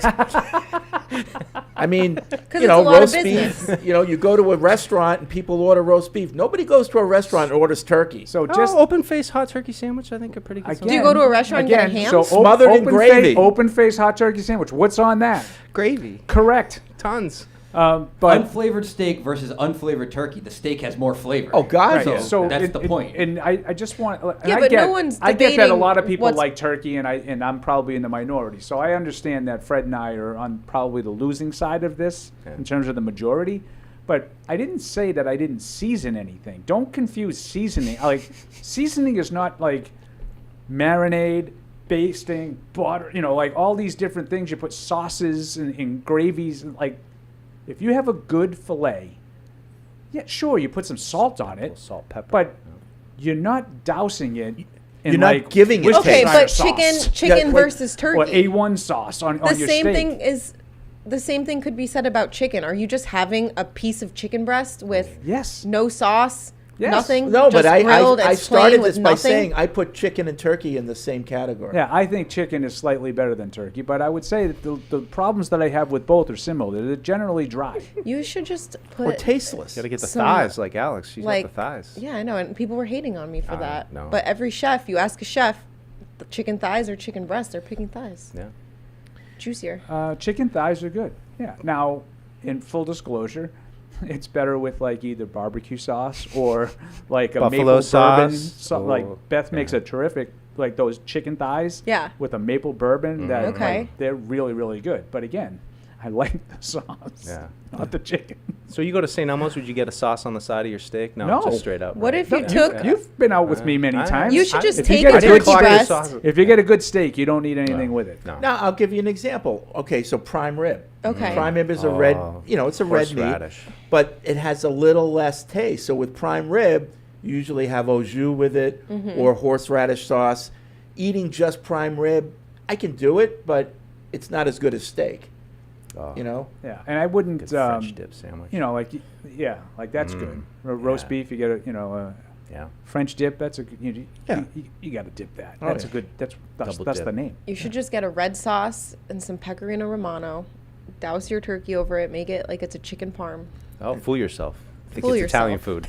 And so that it doesn't taste. My good. family. You never realize how Well, turkey my parm is family on. used You ever had a to do turkey this parm? with me You never had because turkey parm? I grew up with my grandparents always having rabbits. I named all the rabbits. They were my pets. Rabbits. And the next thing I know, my grandfather, rest in peace, is skinning the rabbits from my swing set at his house, and I'm eating the rabbits. So that traumatized So me. you can eat anything. Well, yes, I've been referred to as a human garbage disposal before, but I became really sensitive about rabbit. I would not eat it for a really long time. So for years, my family told me it was chicken. I did not know the difference. Wow. Oh, really? I And then don't it- believe I would I've think ever rabbit would eaten be a little rabbit. bit more gamey. Gamey. Yeah, but gamey. I hate So that It's word. good. It's gamey. Rabbit's no. really good. It's like TJ's room. Yeah. It is Smells a little gamey more in here. gamey than chicken, but kind of like Do chicken. you like lamb? I love Lamb is good. I've had lamb tips. I don't think chops. I've ever had lamb. I don't think I've ever had rabbit. No. Me Really? neither.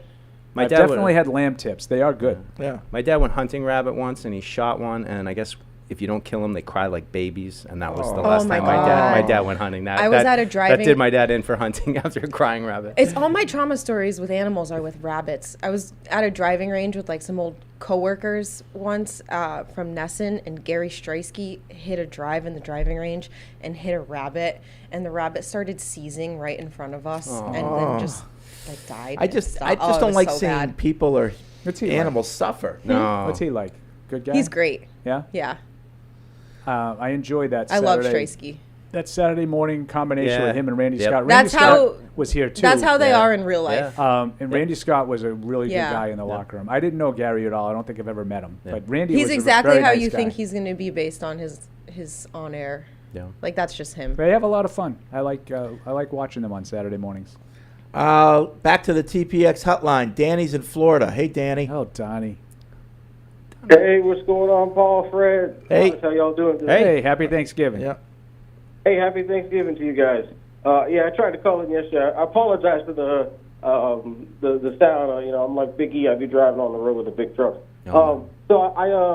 My topic today, there's a few topics I want to mention that I tried to mention yesterday. I'm in agreement with your guys, Fred, or not Fred, Paul, with Zolak and Bertan and all those guys on 98.5 Sports Hub. I was listening to Breer today and yesterday, the last few days, and he's been saying exactly what I've been saying since the beginning of the season because I was worried about it. The reason I don't like Elliott Wolf and I don't like Mayo, I just don't think for this situation and right now the state it was in, maybe on a good team like maybe the Chiefs or the Jacksonville, they would have been in an okay situation because they have a good roster. But the condition the way it is now, those two guys are not fit for this current job, and I just think that's always going to be the problem. And the Kraft just went into this approach of just being lazy instead of interviewing. Breer named so many candidates across the league from all these different top teams that they could have brought in and interviewed, and they opted to say, "Oh, screw, we're not going to do that." And then, okay, so they want to keep Gerard Mayo. That's fine, but he has no experience. Why not bring in? They did on the offensive side. They brought in Ben McAdoo, and they had Alex Van Pelt, two guys that are pretty experienced, but they didn't bring anybody experienced on the defensive side. If they want to keep Mayo as the head coach, that's fine. So they don't bring in no senior defensive analyst or someone that could come in and help DeMarcus Covington. Breer made another point. He said that if you look at across the league, it's very rare to see a defensive line coach go straight to becoming a coordinator and having success, and which is true. There was a point with you see in Baltimore, they had their linebackers coach. He worked on the staff for a long time, and then he promoted up through the ranks to become the coordinator. You see, if you look at Miami, how Anthony Weaver was the defensive line coach. He struggled in the beginning of getting the defense right in Miami, and they're just now starting to come on. DeMarcus has struggled. I don't really think he knows the back end of the defense or really the middle end of the defense, and I think just as a defensive line coach, he wasn't ready for this position. He needed to go work in the secondary, learn how the secondary operates, work in the middle, back as a linebackers coach, and then do what like Brian Flores did. He started off working in the secondary. He worked in the linebacker. Now look what he's doing in Minnesota. Everyone's confused. They don't even know. Yeah. They don't even know where the blitz is coming from. Brian Flores is doing a fantastic job, and I think that's just ailing. No, I get it, Danny. I hear what you're saying. Yeah, I hear what you're saying. Thanks for the call. So, you're welcome. Yeah. Okay.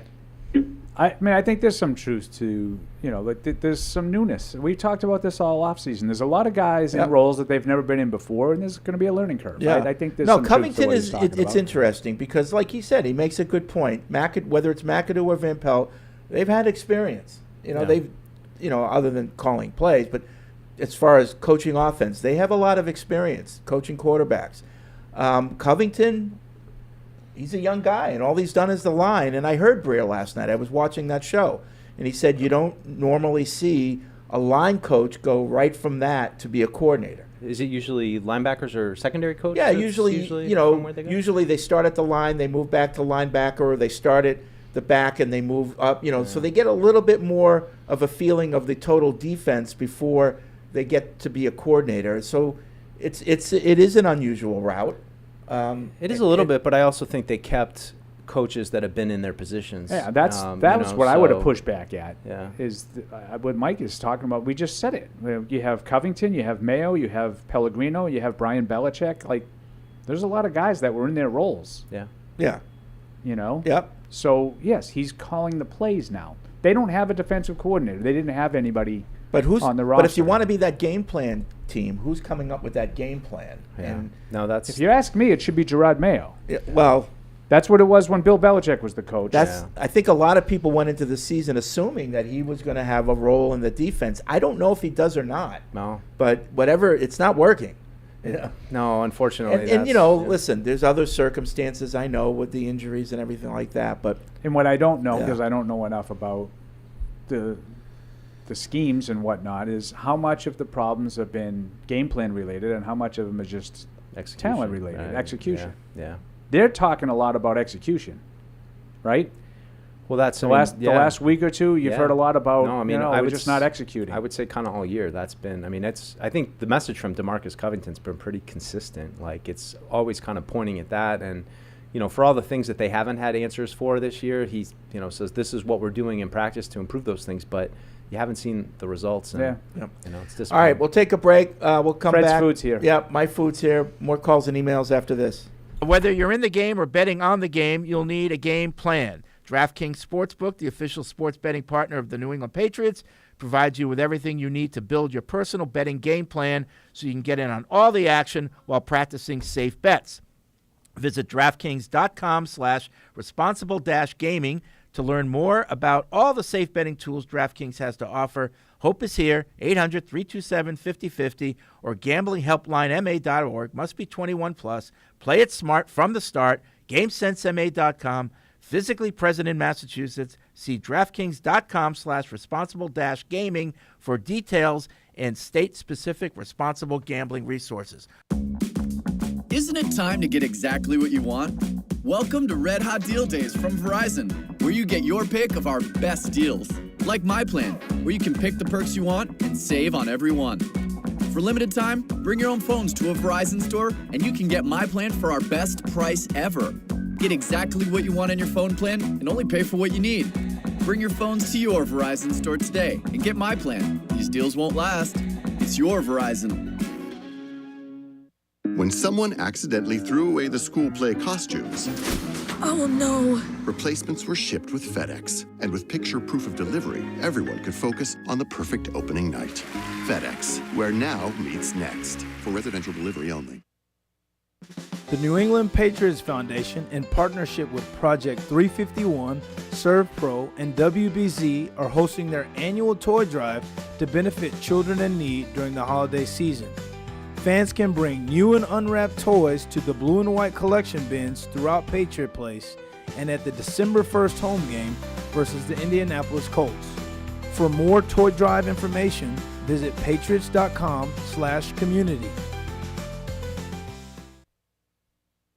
Drake, I'm going to start with a simple question, just kind of at Thanksgiving, what you're thankful for as you celebrate. Sorry, but it's just a TV question, but just kind of. Yeah, no doubt. Yeah, I'm blessed. Thankful for a bunch of things. Got a great family. Great spot in my life. Just trying to take advantage of the opportunities that I have. I'm grateful for this team, this organization. Grateful for the good Lord, and blessed for all that He's given to me and His purpose. So just trying to live through that, and just thankful for good people, and thankful for getting an opportunity this Sunday.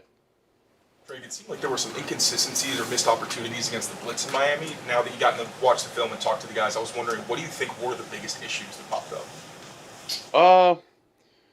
I think the biggest thing is just be on the same page. I think these guys are we're working hard during the week, and I feel like we're putting some good practices together. I think just got to translate to the field. I think it's different when those reps do count, and I think something we'll figure out. I think we've been good against the Blitz in my time since I kind of became the starter, so I don't think it's something that we're going to overharp about. I think sometimes you catch them in some things and try to exploit their blitzes, and from there just try to get the ball out, and they do a better job of getting the ball out and getting it out faster.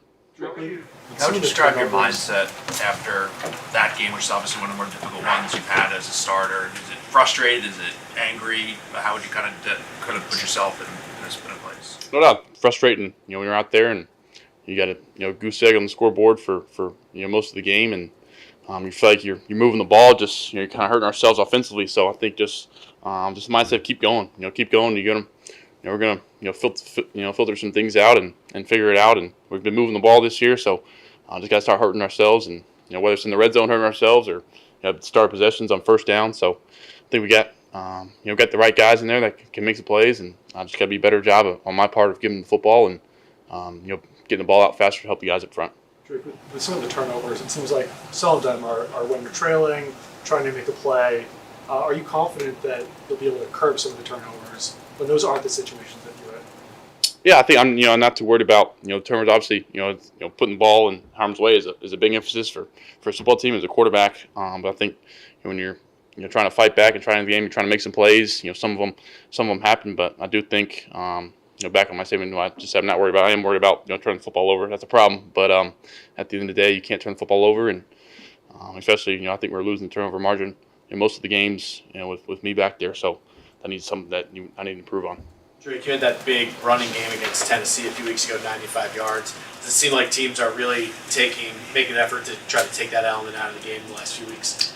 I haven't noticed too much. I think just kind of based on the game plan and certain down and distances. We're kind of fighting against the chains and backed up. It's a little harder to kind of defenders sitting back in some zone and little things like that. So just try to take advantage of when the opportunities do come, but not really trying to hunt it up. Just trying to take care of my body at the same time. When they are there, I'm still not afraid to go make a play. Drake, from your first 2-3 starts to the last 3 weeks, how have you seen defenses adjust and play you more recently?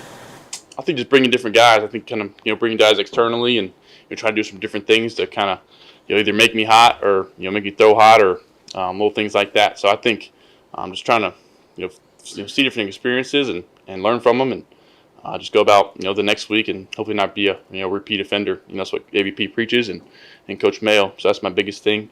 And then from that defensively, just got to be able to run the football. Like I said, get behind the chains. It's hard. We need to establish the run that helps us down the road and play action and throwing on first down to mix it up. So little things like that. Drake, this time of year, you hear about the rookie wall sometimes. Is that something that's talked about at all, or is that really not something you can worry about? Yeah, rookie wall for me, really as a starting quarterback, I don't really think a rookie wall is gonna hit me. I think, by this time everybody's going through some type of injury or tired or something like that. So what opportunity to be the starting quarterback for the New England Patriots. So I really no rookie wall for me. When it comes to getting the run game going, Drake, Gerard said, I think it was about a week ago or so, we're going to start putting more on your plate when he was asked about designed quarterback runs, so separate from the scrambles that you might do sort of on a script. How would you like that if that was starting to be incorporated into the Patriots offense? Is it something that you would lobby for? No doubt. I think there's a time and place for it. I think, third and short yardage or down there in the red zone or goal line or maybe a QB draw, something like that. I think there's definitely a place for that and, can kind of keep defenders and defenses on, on their toes with, mixing it up and just got to do my part of getting down once I do get the yardage. But I definitely think there's a time and place for it. But at the same time, I think, getting the ball in Mondre and AG and Hasey's hands is better than mine. So, Drake, the NFL reinstated Jabril Peppers as his teammate. How do you feel about that? Just glad to have him back in the building. Peppers, Jabril's situation is, waiting for him to, speak on it. So just glad to have him back, and he's a great player. Drake, Coach Mac Brown was let go this morning from North Carolina. Just a thought on what he meant to you, time down there. Yeah, Coach Brown meant the world to me. He's really, probably the main reason I went to North Carolina. Hall of Fame coach. He's done it, and he's such a player's coach. So I saw the news and hated for him, and I love Coach and appreciate him what he did for me. But I know, he left it all out there, and he's got no regrets. So thank you.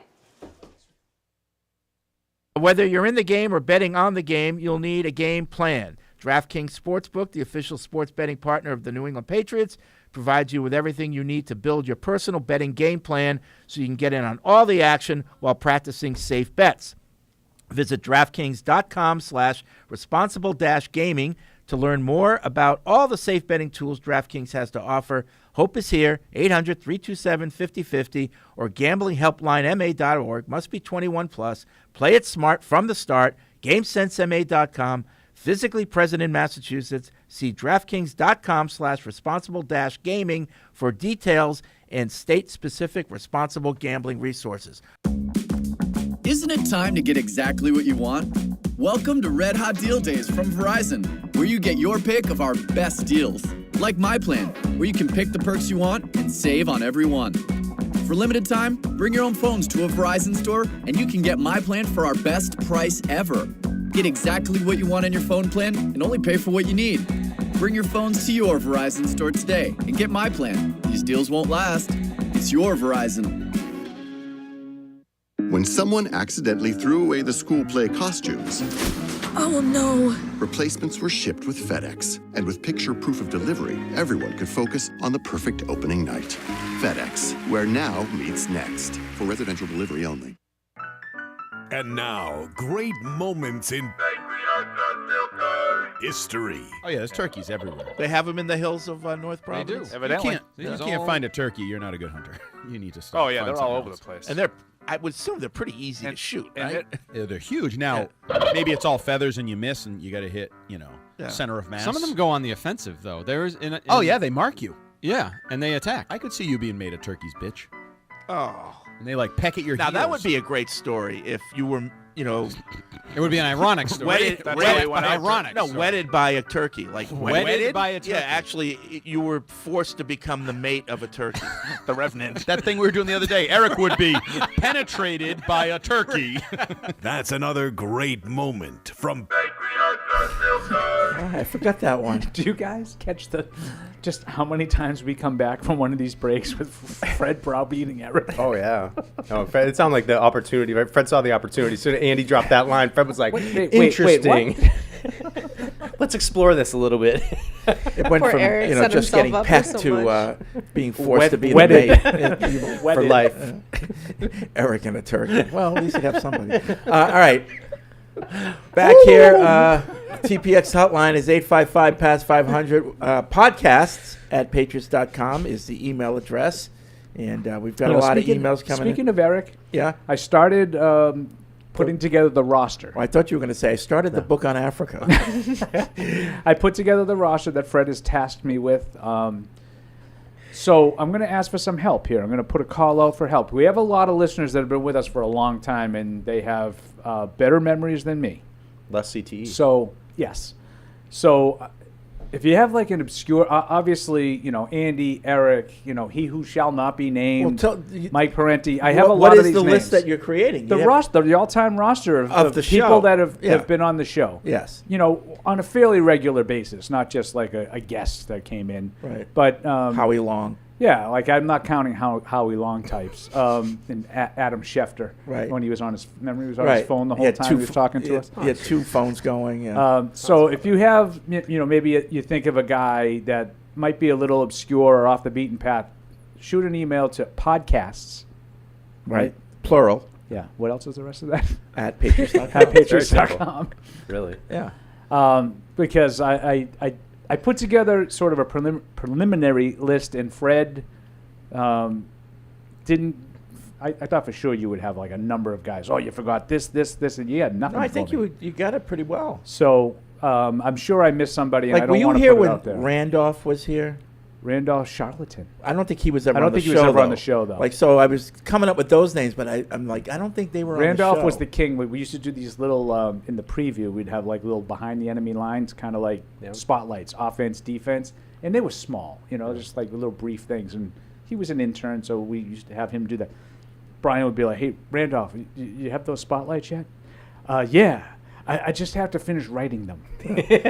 No, but it would always be, I just have to. I'm like, Randolph, you're not done if there's I just have to. It was always yes, and then in 5-minute reason why I wasn't done yet. I knew him a little bit in the blogosphere. Did you really? Yeah, a little bit. I knew who he was. Good kid. Yeah, I Good knew him kid. a little bit. I mean, never met R. him, but, Brian always called him R. R. Yeah. Do you have those spotlights yet? Yeah. I just have to finish writing them. They're not done. They're together in my mind. That's what I say all the time. It's written in my head. Yeah. Just not in the physical world yet.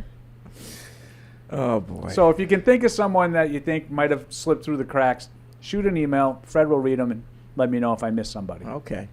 Let's get back to the TPX hotline. Mike's in Puerto Rico. What's up, Mike? Hey, doing well. How's everybody doing? Hey, Mike. What's up, Mike? Happy Thanksgiving. You too. Yeah.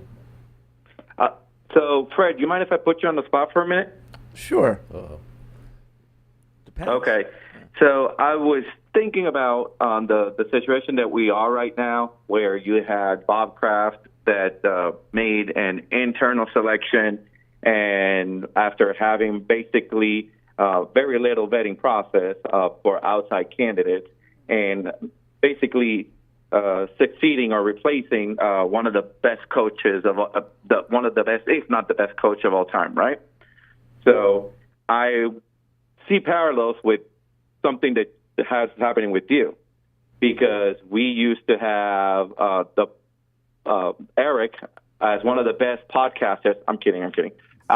We used to have Hardy as one of the best hosts for the post-game show, and he left, and you seem to have made an internal selection without at least from our end, seem much more like of a vetting process, because you said that it was pretty early in the process that you made your decision. Yeah. So Well, based on that, So, This one's Mike, gonna leave a it's mark. it's a good analogy. I have to give you credit. Yeah?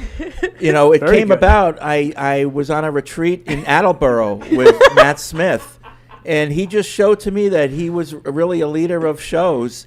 But you know, we'll see. We'll see. You know, it's a learning curve, and you know, we didn't expect him to be able to, you know, come right into the shoes of one of the best pre-game, post-game hosts that we've ever had. We knew there'd be bumps but and he's bumps learning, along the way. and you know, we'll see what happens. Tua Tagovailoa. But that's a good one, Mike. I looked at him It's and a I go, good- I'm it's a sorry, good what? call. It's a good analogy. That's good. That's Yeah. good. Not Good sure call, he's Mike.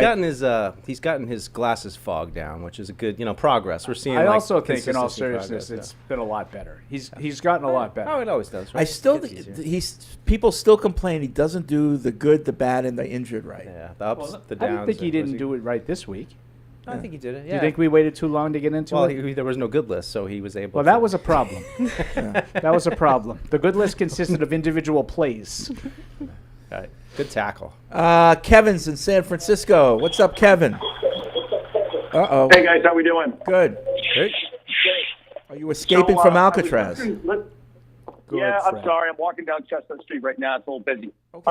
I was listening to the podcast yesterday, and the conversation came up about, Lad McConkey and, what's his name, Pop Douglas not sitting in zones, and then Evan explained that it was based on the type of offense that they run. So my question is this. Do you think what other teams are successful with this offense that we're running today? And the second question is, do you think it's the right offense for Drake Maye moving forward? I'll take it off there. Thanks. Okay, guys. it's a good question, and I wish Evan was here to answer it. Yeah, that is that. I mean, in all seriousness, that is more of an Evan question than now, for me. Now, Evan says that the principles of the Van Pelt offense is being used in a lot of offenses around the league right now. Well, you know, the West Coast offense. well, it's got its It's not base. get mentally irregular. The No, Van but- Pelt offense. It's got its basis in the West Coast offense, which a lot of these tight pants guys either came from Yeah, or McVay their and Shanahan- mentor came from. Right. McVay and Shanahan run a version of this, but it's different. Yeah. They Right. run a more sophisticated version. But This I is heard sort of old school. But West I heard Coast. like when it comes to the Shanahan offense, the main principle of it is it's quarterback friendly. Yeah, and I would say, this isn't a good year for it, but Dallas had a really good offense last year, and Mike McCarthy kind of runs this offense. Mm-hmm. It's very similar. Again, I'm not an expert. You can probably give me like 17 different ways why what I just said is wrong, but Mike McCarthy is an old school West Coast offense coach. I just think the hard thing is that they don't really have the personnel to run what they're think trying to that's the tell big- us that they that's want the to biggest run. So problem. it's hard to see how it fits in. But I would just hope that they evolve, into the a little bit over these last 5 games. But if everything stays in place in the next year, continue to evolve with Drake. I don't need to see Drake running it a bunch. Like I think this offense could be fine, but I think they just need the right personnel and to I run don't it. need designed runs. Yeah. I mean, if you want to have it in the bag, as Evan likes to say, sure. And Little red certainly zone. short yardage, red zone, I'm all for it. But I don't want to. No. I don't need him running 10, 12 times a game by design. Just got a rocket arm. Let him run it. Let him throw it. Rose is writing in from Brazil. She says, listening to you guys talk about food, it became clear to me why every time we receive Americans in Brazil, everyone eats as if they've been starving for a lifetime. Anyway, you will always be welcome here, and Patriots Nation is huge here. Well, So, I heard that thanks, Rose. Outback Steakhouse is huge in Brazil. That it's like one of the most popular steakhouses is Outback Outback? Steakhouse In Brazil? In Brazil. That's in Brazil, weird, It's That's like the Brazilian steakhouses are incredible. It's like the place I was to going be. to say here, there's a lot of Brazilian Right. steakhouses I read that this are whole really article good. about that that's like the place to be. Is No, they Outback have these Steakhouse. Brazilian steakhouses here where they just keep bringing you meat. Oh yeah, Fogo no, de that's chão. just great. It's Yeah, all yeah, kinds yeah. of meat. Fogo de chão. Bury me there. Huh? She learns me something Yeah. every show. Have you never been to Fogo? They're No. everywhere. No. You'd love it. I know. I Yeah. I have. Where's would be a close There's one in the Prudential Center. Okay, definitely haven't been there. But they're scattered across the country. Okay. In bougie places. I had to confirm my take. It's the Washington Post wrote last June why Outback Steakhouse is the most popular restaurant in Brazil. That's crazy. So an Outback Steakhouse. Is it the same? Like, do they? I the menu the same? Well, do you think they even have chains down there? Because I feel like you can just go to probably any restaurant in Brazil and get a great steak. So it's like, do they need to have that do chain they have restaurant? an Awesome Blossom or a Bloomin' Onion? Which one is that? I'm not sure. Bloomin' Onion, I think. Bloomin' Onion, I think. Yeah, those are pretty good. It's not. It's not terrible. I've never been to an Outback Steakhouse. Oh, really? They're There's one okay, in but I'll Stoughton, tell you, I people think. are probably going to laugh at me because I do love steak, but Longhorn's a good value. There's nothing wrong with Longhorn It's Steakhouse. a good value. I would say there's nothing wrong with Outback either. Right? Well, But steak's a it's steak. not really. Like, it's going to be Well, that's not. usually That's not pretty entirely good. true. Yeah. You can get a bad steak, and I love steak.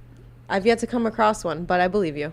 But those, I agree with you on Longhorn. Underrated. Outback is okay, but it's more like what you're talking about, like the Texas- Bloomin' Onion. As opposed to Texas the Roadhouse, seafood, not bad. Red Lobster had no business calling itself a seafood place. That place was that's different. You're just kicking them when I they're knew down right multiple now. people who got food poisoning at an Outback, or sorry, at a Red Lobster. I'll have the shrimp, and they're like, this big. Yeah. It's like, it's awful. So you can go to like, Don't get seafood out of you restaurant. get all these places now. They have like the fried chicken, like Chick-fil-A. Oh, yeah. and, Oh, everybody's got the Dave, fried chicken. like Popeyes. Popeyes, like it's really getting flip the bird, huge. It's like big, right? You get all these different little steakhouses from high end to, more affordable. But all the turkey houses. Yeah, you find not a out. lot of those. Not a lot of those. Good point, Paul. Not a lot of those out there. Good Because point. no one likes it. Right. You eat it one day a year.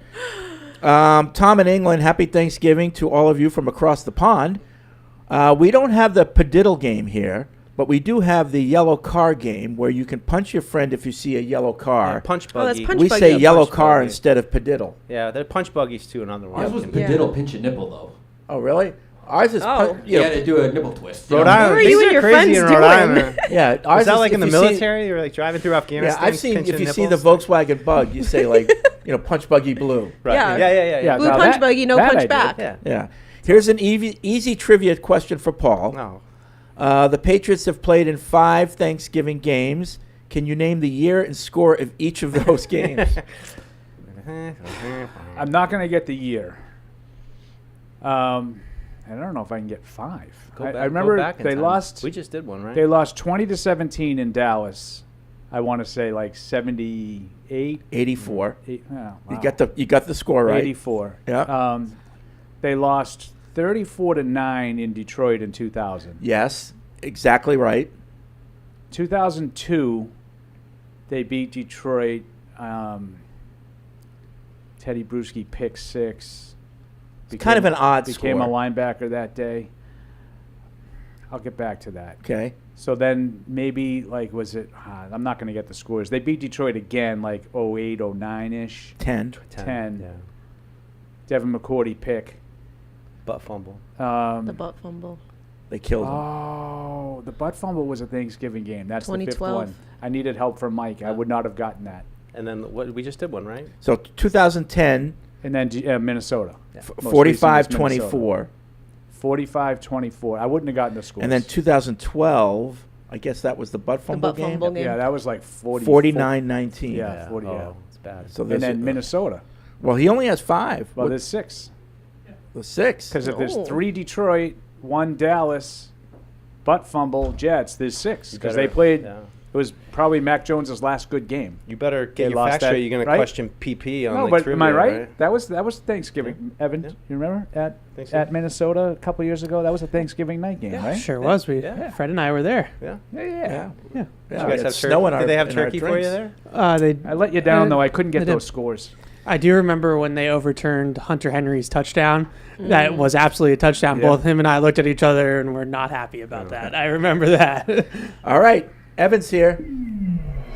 Evan has returned from practice. Evan has returned from practice. Yeah, Evan has returned from practice. What was the mood? Who wasn't there? What did he see? All right, Evan, before we get into it, did you hear Alex Van Pelt today disagree with you? About what? About Pop Douglas? About the route running? The route running, yeah. We've gotten 3 different answers about this. Drake told us that he just missed the throw. Pop told us that he was just running his route, and now Van Pelt's telling us that Pop was running his route, but ran the route at the wrong depth, and that's what led to the issue. So I'm gonna just chalk this one up to, you know what? They just didn't hit the slant. Let it go. Yes, exactly. Let it go. Exactly. That's that show. Exactly. Frozen. What? I was going to let you finish, and then I was going to tell him that what you were doing What? with that smirk on your face. He was trying to set you up. Yes. Yes. I'm over it. I presented that as nothing to do with you. I said it was different than what players had told you. Yeah. I didn't even say the specific player that told you, but it was Douglas. We've got look. It's today. Somebody asked Kendrick Bourne about adjusting routes to blitzes and things like that. I might mention that. And he kind of gave a wishy-washy answer. So maybe they're trying to play it close to the vest. Exactly how they deal with that kind of stuff, I'll allow for that. It does concern me that they might not know how they deal with it, and that piece of it is concerning. So, and one more question. One of our callers asked the question, do you think this is the right offense for Drake Maye going forward? Yeah, we were actually just talking about that a little bit at practice as we were trying to look at that. You led right into it. Yeah. Just move on from Pop Douglas Slantgate, right, and move on to other things. And I think for right now, I can see the benefits of Drake being in a timing-based offense like this because it has helped improve his footwork. Whereas if he was in a more free-form offense, then I don't know if he would have gotten that structure and that regiment to get his footwork better. But as time progresses, the fact that we're talking about Douglas didn't run the route at the right depth and then tied to Drake's drop, it threw off the whole, all that kind of stuff. I'm not sure that he's built for that ideally. I do think there needs to be a little bit more ability to color outside the lines and just kind of play football than have it get bogged down in all this minutia. But I do think it has been helpful for him to get his footwork in order compared to what it was in North Carolina. Okay. All right. So now let's move on to practice. What do you got? Perfect attendance again on Wednesday. So they're outdoors today. Outdoors today. Yep. Back outside. Pads? No, shells. Okay. Shells today. And practice with everybody was there, including Cole Strange, Jabril Peppers, all the particulars. So yeah, it was uneventful, I have to admit, other than us arguing about slants. Oh, so it was like arguing. People were arguing. I wouldn't say arguing. It was more just like everybody's kind of confused, Yeah. Like we're getting all these different answers from different people, so we're just trying to make straight of what's going on. Okay. So weather for the game coming up is going to be what? Chilly, I think. Chilly. Yeah. So good that they practice, Now they're in the lower field, right? Still, yeah. Yeah. Upper is off limits right now. It's being They're redoing it. resodded. Yeah, it's kind of Is that it? tough time to, plant grass, right? I don't know. Evan's One never with mowed a Baker. lawn, so he's probably the wrong person. to Yeah, ask. that's true. That's true. That's fair, Mike. That's totally fair. Any indication? Because before you got here, we had a lot of talk about Cole Strange at center. Yeah. Any indications about that, or that he might even play at all? I think it's trending towards Layden Robinson getting back in at left guard and not Cole Strange. I thought maybe Cole Strange. He's played left guard in college, in the pros, so it's kind of like riding a bike, I would think, for him to some extent to get back out there and play that spot, even though he's been practicing at center. So right now, I thought Ben Brown has been serviceable. He's certainly not like a standout center by any means, but I don't think that he's been the problem either on their offensive line. Clearly, they thought Michael Jordan was a big part of the problem. So I look at left guard as the spot right now that if they were going to make a change, well, they are, that it's going to be, it would be there. It would be not center, but we'll see. Yeah. I think that's interesting. Mike talked about that a little bit because I think we all felt Jordan's release yesterday, probably Cole Strange would get activated, but maybe even if he's activated, it'd be at center. Yeah, they really like Layden Robinson, and I think we're at the point of the season now where he's going to make some rookie mistakes and he's going to have some bad reps and things like that, but you got to develop some of these young players and give some of these guys some opportunities, and I think that's where they're headed right now with Layden. With tomorrow being off for the team, yes, was there a big sense of relief from the media? No, because it was predictable, I would say, in some respects. This is usually how it works. But a lot of talk about, Thanksgiving today and where you're going and all that kind of stuff. And it is, the players, it's hard for them because all their families are all scattered all over the country. And so a lot of those guys are doing Thanksgiving together or whatever. In the past, Lawrence Guy would have a bunch of guys over. Anybody, taking that over for the team? I haven't heard that, but I would expect, some pockets of, gatherings. I know there's some guys going to I think a local shelter, hand out meals. Yeah, I did hear some community stuff potentially as That's well. nice. Yeah. That is nice. Okay. So anything else that you want to... No, like I said, it was pretty uneventful. We got back out there for one period of positional drills, and they hid the offensive line. They didn't get in formation or anything like that to show, what group they're going to roll with. So maybe on Friday we'll Bedard there? He was not. I did see him the other day, though. What was that, yesterday that he was here? Yeah. He said something last night that I thought was unfair. Okay. Did you see the early edition on the NBC Sports Boston? I did not, no. He was talking about how Gerard, they're talking about, what's the culture, and how Gerard said, I'm probably not going to be able to establish a culture in year one. Yeah. And he said, do you think Bill Parcells said that when he got here? It's like he's comparing Gerard Mayo to a guy who had won already 2 Super Bowls, who's been, a head coach for a while. And, Parcells can establish a culture from day one because he's got credibility. Yeah. So I thought it was an unfair comparison. That's fair. I did hear him make that comparison on the radio with his shows yesterday. Well, maybe that's where I heard it. Maybe it wasn't. I agree with you. I mean, why are we comparing him to Parcells? Right. I don't necessarily understand why you can't establish a culture or lay the groundwork for a culture, but I think, why are we comparing him to Parcells? Right. I think he was just being honest, saying it's probably going to take me a while before I can. Like, you try, but it's going to take a while because you got to get your guys and all that stuff. So I just thought that was unfair. Are you on your shows today, Paul? I am not on my show today. I'm on my show on Friday, where Fred will be making fun of my Thanksgiving talk, evidently. Well, that was another thing from practice. No Barth today because he's on Paul's shows. He had to go? Doing updates. Holiday fill-in So Barth usually... Paul's like, I should have been on that show. He usually reads off the numbers, and I check them off on the roster. So I'm looking around, and I'm like, oh, no, he's not here. What am I going to do? So... I got some help from some other people that were I couldn't go. The roster that you check Freddie. off, is that the media roster or the team roster? Both. Okay. They're not like days me. Like, I have my own roster. Days like today, you do take note of who's there? Who's really the diehards. Who's the diehard? Yeah. Well, it's the biggest drinking night of the year. Who wants it? Yeah. Who wants it? It'll be Friday, too. Friday here. It's another one, yeah. It's true. All right. It's that time of the week. Oh, here we go. Best part of the show, what do the Sharps know? It's really 3 because they're at home.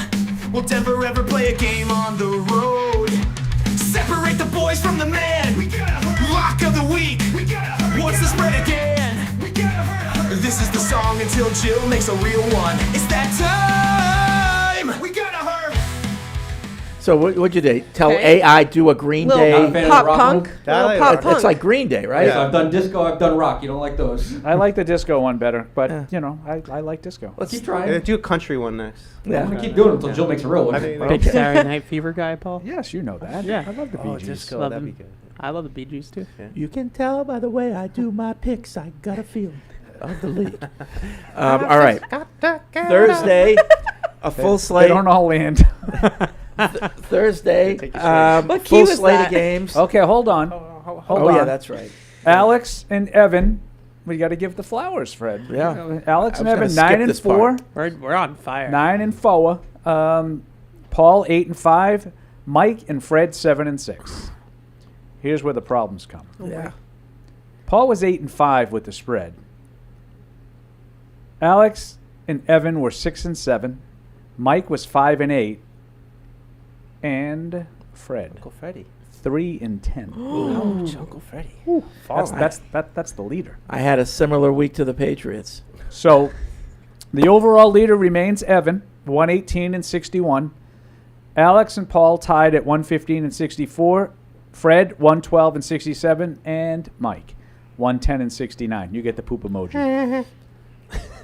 The spread leader, however, in a ironic twist of fate, is Mike at 98, 78, and 3. I still don't understand which how that still is. makes no sense. Paul and Evan are tied at 96, 80, and 3. So I'm tied for second in both. Keeping at your heels, Fred, dude. 95, 81, and 3. And Alex, 92, 84, and 3. Again, though, we're Poop all emoji for making Alex. money. We're all making money. You're Yeah. making an argument. For entertainment purposes only, of course. Right. All right.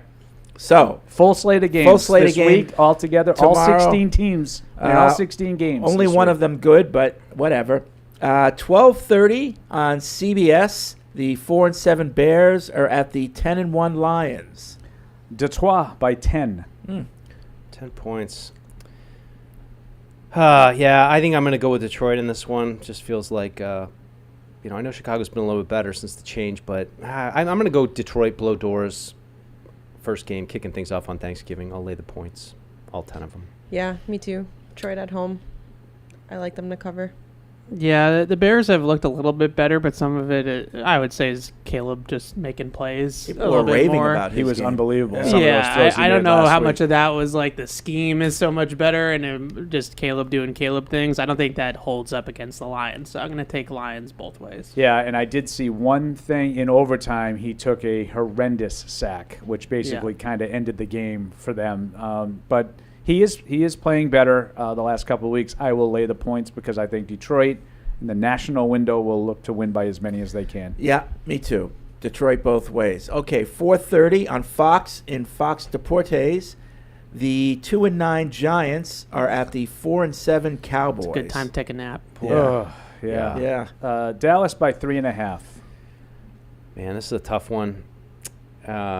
Two bad teams. I'm gonna go with the Dallas, the home team in this one, and I'll lay the points, but I don't feel great about it. Yeah, I really hope I'm eating during this game. Bad turkey. I'll take the Cowboys. I'm just going to go with the Sharps here. There's no way we could have flexed this game out of Thanksgiving. Like they couldn't have done something about this. This is a nap game. I'm We're gonna definitely eat going game. with Dallas. I said it last week. I think the decision to bench Chandler Jones might have lost Brian Dable the locker room and his job there in New York, and they played like it last week and blown out. So I'm going to go with Dallas. Yeah, I am going to take the Cowboys, but I will take the points. I'll take the hook. Two bad teams, Fred. Yeah. I go with the home team, so I Yes. will take Dallas to win the game. But I think the Giants bounce back a little bit. It sounds like DeVito might not be able to play, which I think works in the Giants' favor if Drew Lock plays. Now, give me the hook. Yeah, I'm going to go with the Cowboys both ways. Jerry Jones actually said he doesn't rule out an extension. Mike McCarthy. Sure. So I think that's I just believe you. GM speak, but whatever. All right, 8:20 on Thanksgiving night, NBC, Telemundo, Universo. The 5-6 Dolphins are at the 8-3 Packers. Green Bay by 3.5.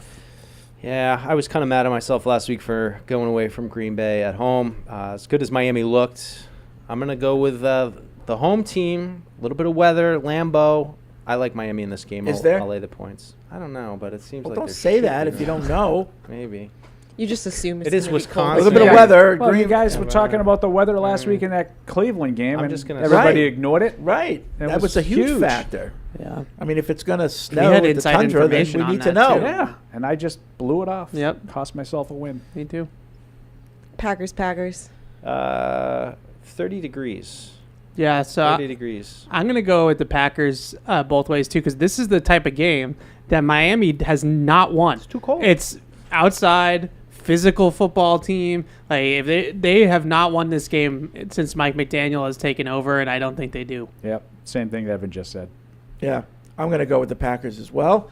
All right, Black Friday game, 3 o'clock on Prime Video. The 2-9 Raiders are at the 10-1 Chiefs.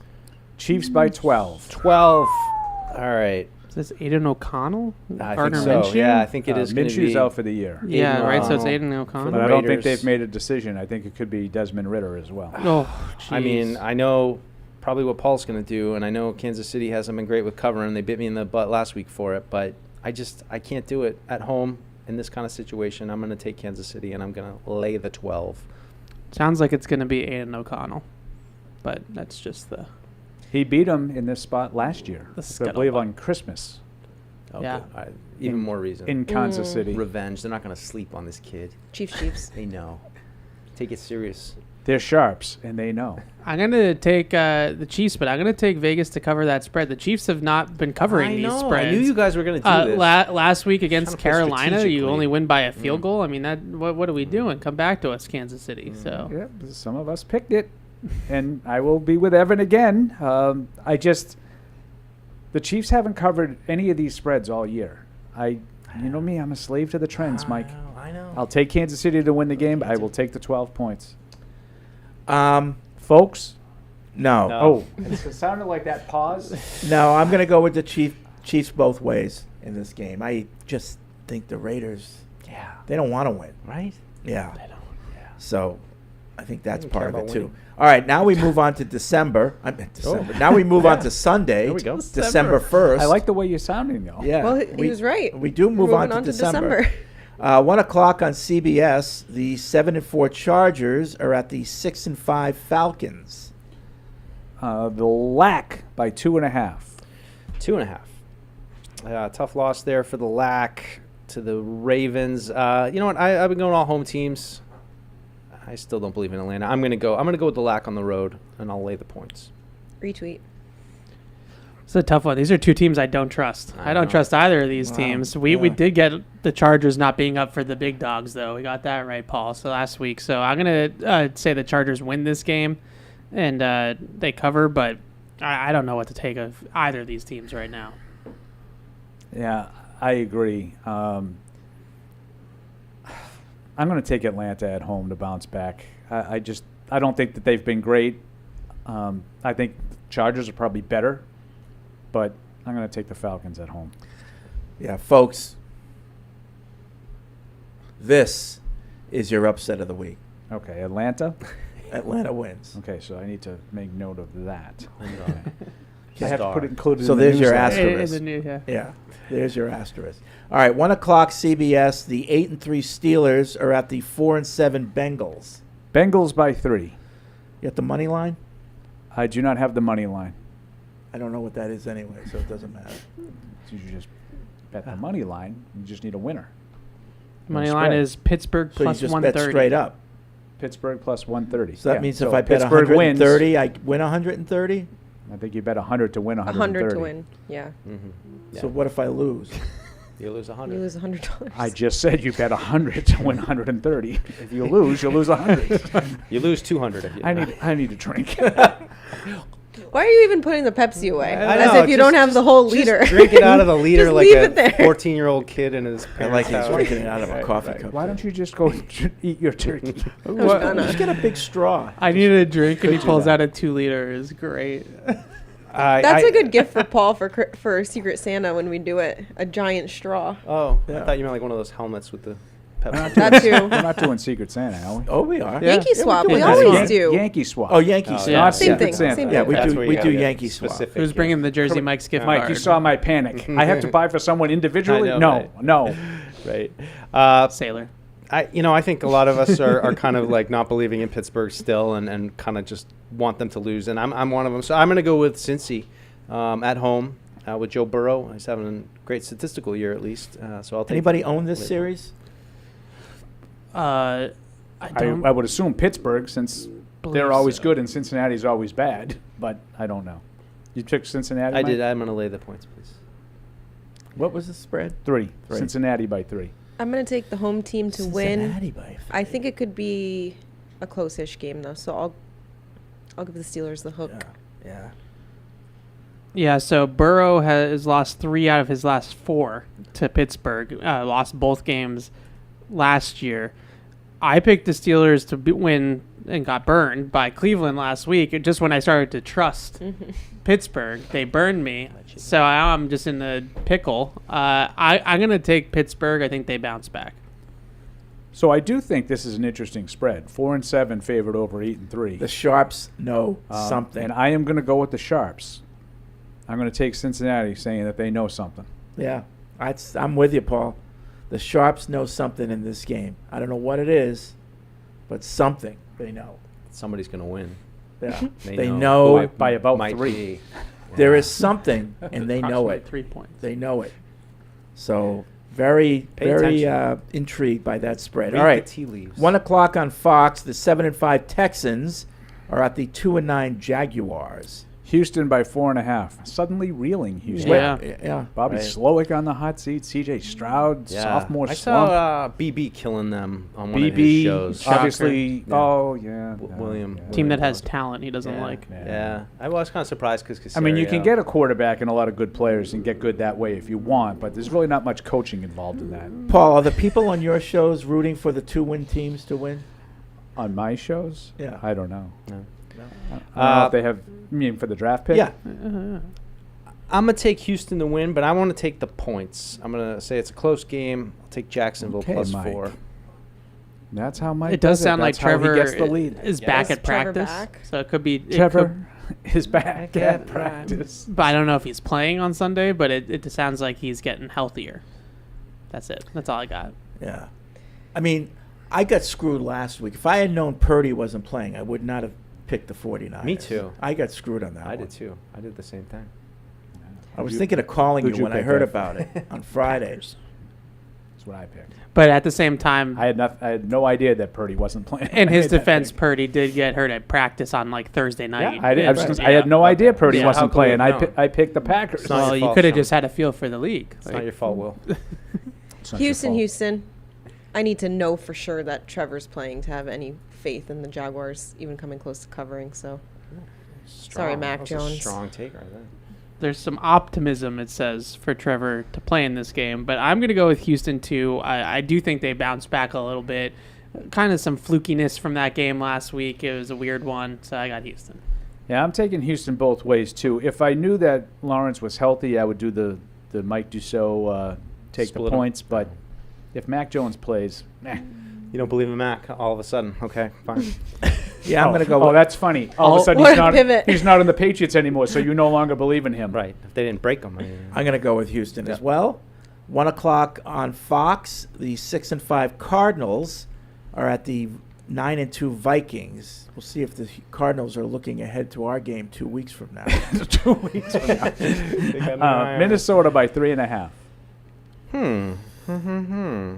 That's an interesting spread, I think, too. Yeah, I don't know. I was on the Arizona train last week, and I feel like I'm getting off of it pretty quick. But I'll take Minnesota at home. I'll lay the points. Same thing.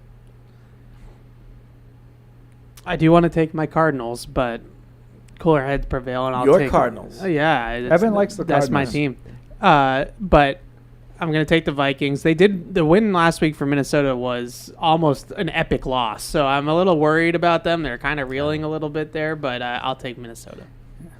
I'm going to take Minnesota at home, but I will take the points for Arizona to bounce back. I'll take the hook. Yeah, that's what I'm doing. I'm hedging my bet there. I'm taking those points, but Vikings win. 1 o'clock on Fox. The 6-5 Seahawks are at the 3-8 Jets. Seattle by 2. Oh, boy. Yeah, I usually love Seattle at home, but I think they'll travel okay. This Jets team, I don't believe in it. I'll take Seattle. I'll lay the points and the 1.5. Is that what you said? 1.5? Yeah. Same way. 2. So this is a 10 a.m. body clock game, which always worries me a little bit. But They're a morning team. But I'm going to take Seattle because They I like think they're just better. So, I can't believe I'm doing it. You're going to do I'm it? just going to take the Jets at home. I don't think there's much difference between these two teams, and if the Jets play hard, I think that they're probably better than Seattle. At some point, they have to play hard, don't they? Yeah, but I think that I'm going to take the Jets. I whatever. hear what you're saying, There's but nothing I'm on the taking line. the Seahawks because I just think Rodgers can be stopped. Yeah. I think he's limited. And whether it's just age or injury or attitude, he just can't do it. Dare I say washed? So I'm going to go. He I'm is going to go washed. with the Seahawks there. 1 o'clock CBS. The 3-8 Titans are at the 7-5 Commanders. Washington by 5.5. Cool. Well, it's an interesting game, I think. I'm not sure I saw Levis doing what he did last week. So I'm going to take Washington to win, but I'm going to take those points for Tennessee. I think it's Will Levis hangs him in there. Commanders, lay the points. Yeah, I'm going to split it like Deuce. The Commanders, the Cliff Kingsbury second half of the season thing is happening again with their offense. And that Cliff Kingsbury gets figured out by this time of year. So I don't know what's going on with that, if it's Jaden Daniels related or what, but I'm going to take Commanders to win, Titans to cover. I'm going to take Washington both ways. I did see the chart of the Kingsbury thing. Like all the way back to Texas Tech. Yeah. Like this is a thing that I goes all the think way this back. particular version has more to do with Washington just doesn't really have a whole lot of talent. Like Yeah. they have McLaurin, and that's kind of it in terms of his weapons. But it's the Titans. I'm gonna. This is more of an anti-Titans pick. I'm gonna take Washington. I will talk about reeling the. I will Commanders take. have lost I will like three take in the a row. points. I will take the points. I was Commanders thinking win, about but that with the I'll take Commanders. Though. points. They don't really have a ton of talent, and they were kind of overachieving, and now I yeah. wonder if it's coming. Yeah. All right, now we skip over the Patriots at 1 o'clock, and we move to 4:05 on Fox. The 5-6 Buccaneers with Baker Mayfield against the 3-8 Panthers. Tampa by 6. Ooh. Gotta do the Tommy DeVito. It's another now. interesting one. I'm going to take Tampa to win. That's why but they hate him. obviously, Carolina showing a little spark here down the end. Funny how that happens. Yeah. Bryce Young maybe putting it together. I'm going to take the points for Carolina. Tampa. I'm going to say they play another close game in the division, but they lose. I'm going to split it the same way. Yeah, Tampa wins, Carolina covers.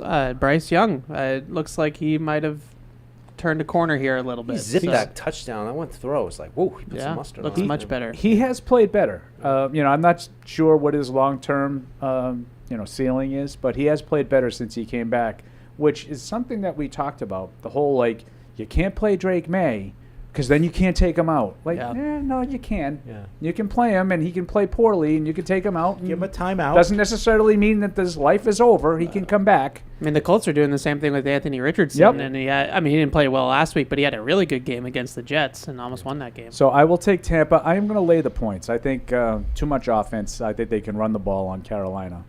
Too much offense. I'm going to take the Panthers both ways. Wow. You sure that's not going to be your upset lock of the that's week? the upset lock. It's not a lock. I don't You're not feeling as good about that, though? But I see 3 interceptions in Baker Mayfield's future in this game. That's a game. Is the day ending day? That's He Baker leads Mayfield. the league in turnover-worthy plays right now. So Panthers with the big upset. 4:05 on Fox. The 5-6 Rams are at the 4-7 Saints. Villar by 2.5.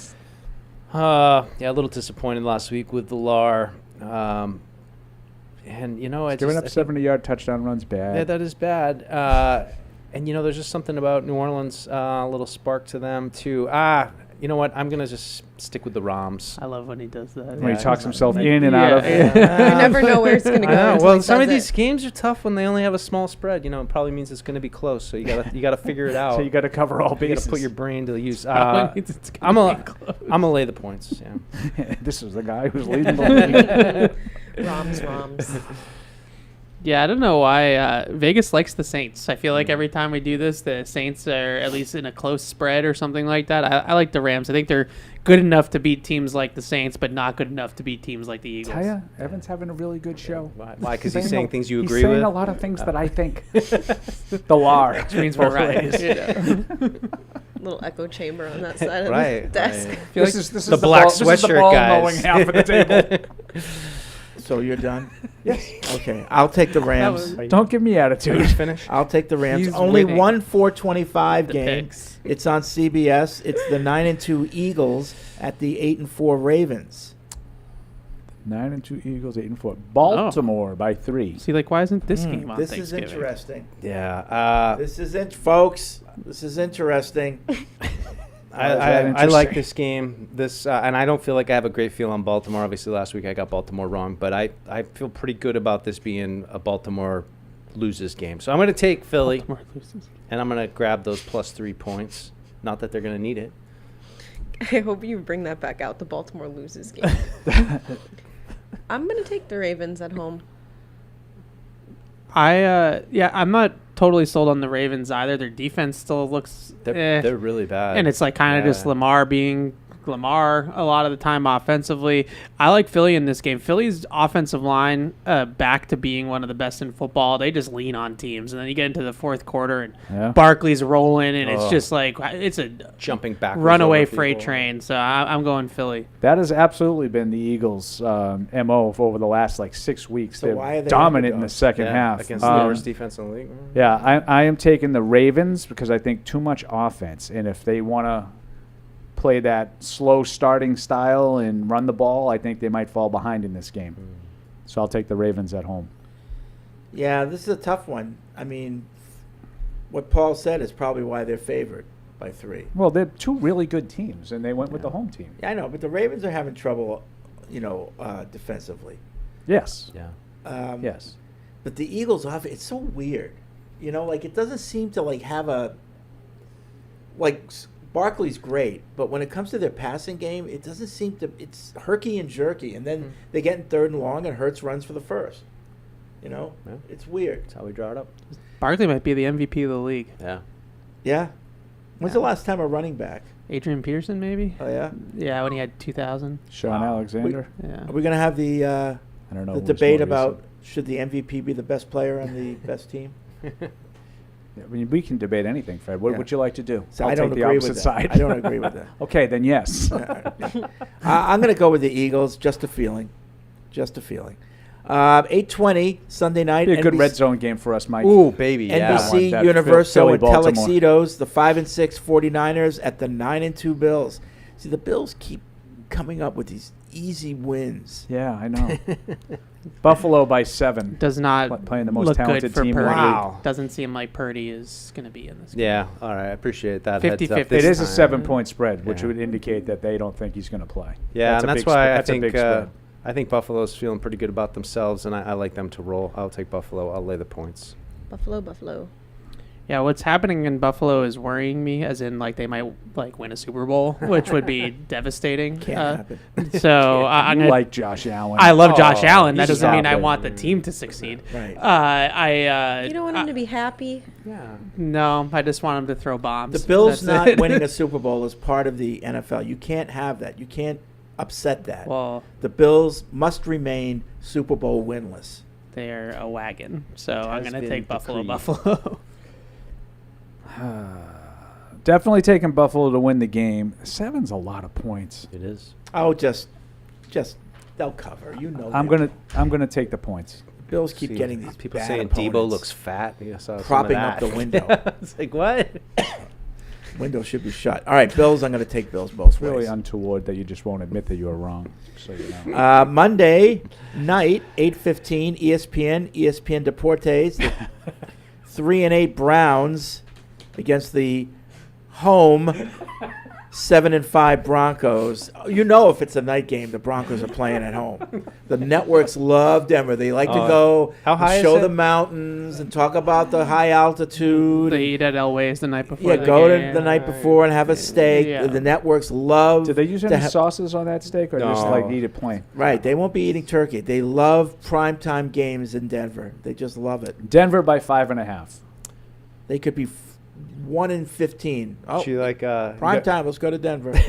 You like that Bo Nix psycho eyes yelling at I forget who the other defender was, but have you seen that yet? Where Blue like I'm not afraid of anything, like he's crazy. I didn't. What did we give it like the Riggs? Yeah, look? no, Martin no, Riggs? that's perfect, Paul. That's exactly what it was. When, Thanks, guy. you know, and he does the whole thing, and then all of a sudden he's got two guys. I in didn't see handcuffs. It was like that.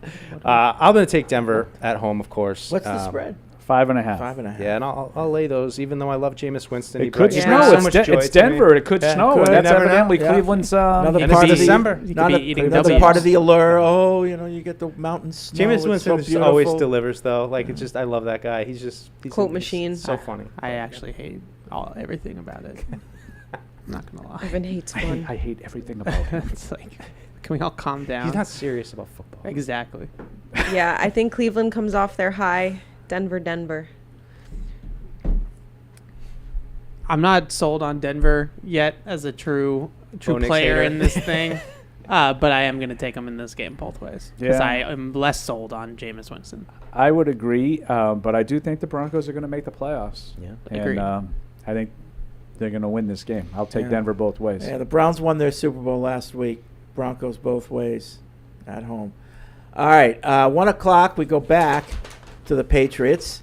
Hosting the 5-7 Colts. The Patriots stand at 3-9. The Clots by 2.5. Underdogs to the Colts at home. They are. I know. I called it disrespectful on our TV show. Paul said no. It's not Goodness. disrespectful. It's about what they deserve. Maybe Paul's right. This is probably it for me picking the Patriots this season. So I am going to go with the Pats. I want to see some fight. They talked about taking a step back today. 2 weeks ago, they talked about that, tried to take a step forward. I think they can put it together, but I think everybody's going to have to come to play. They're going to have to lock in. It will not be easy. I'm going to say Patriots 22-19. Colts 21, Patriots 20. I can see us just getting our hearts broken on the last terrible. drive. Nail biter. Colts 21. The Colts in a one-pointer? Come on. They're going to break my heart on the last drive like they do every Broke my home heart, game. Don't ask Fredo. for it. I would say, this game to me is a really big game for the coaching staff. I think defensively, this is all about QB run and Anthony Richardson and making him a passer first and trying to get him in the drop back game. If you can do that, I'd like your chances. But that's a lot of coaching, assignments and being assignment sound and understanding their option package and all that. And then offensively, they're a zone defense. The Colts are going to play zone. That's what Gus Bradley does. So that scheme, you got to get guys open in zone coverages. You got to flood zones and figure out ways to do that. So they don't have necessarily a giant talent gap in this game. So I think coaching is going to be a big one here. And I'm going to take the Patriots. I think they get it done. I'm going to say 20-17 New England. I agree again with my boy Evan with a lot of the stuff he said. I would put a little bit more of the emphasis on Jonathan Taylor. I think they need to stop him to get Richardson in the situations that he's talking about. I think they're able to do that well enough. Not like that game in Indy that sort of ended the 2021 season when they couldn't stop 10-6. Jonathan Taylor. 60 yards to the house. Yeah. So I'm going to take the crazy Patriots 24-20. Paul, years from now, people will say, where were you when Drake Maye had his breakout game? I was in the press box when they lost to the Rams 28-22. The answer will be you were in the press box at Gillette Stadium. Yes. Patriots 31, Colts 21. Damn. It's there to be had. This is a predictable defense. Turnover free for Drake Maye. Woo, that's pretty. So here we go. Here we go. Here we go. Here we go. Here we go. All right. Tell me now for your free reading. That's going to be it for this edition of Patriots Unfiltered. Thanks for listening. I hope everyone has a great Thanksgiving tomorrow. We're done with shows, right? All right, everybody go home. We'll see you next Tuesday. Pre-game Sunday, show, 10:45. 10:45. Thank you for downloading this podcast. Subscribe on Apple, Google Play, and everywhere else you listen. Like the show? Please rate and review us. Listener comments and ratings help keep us high in the podcast rankings so new listeners can find us. Be sure to check patriots.com for more news and more podcasts. The world's original podcast.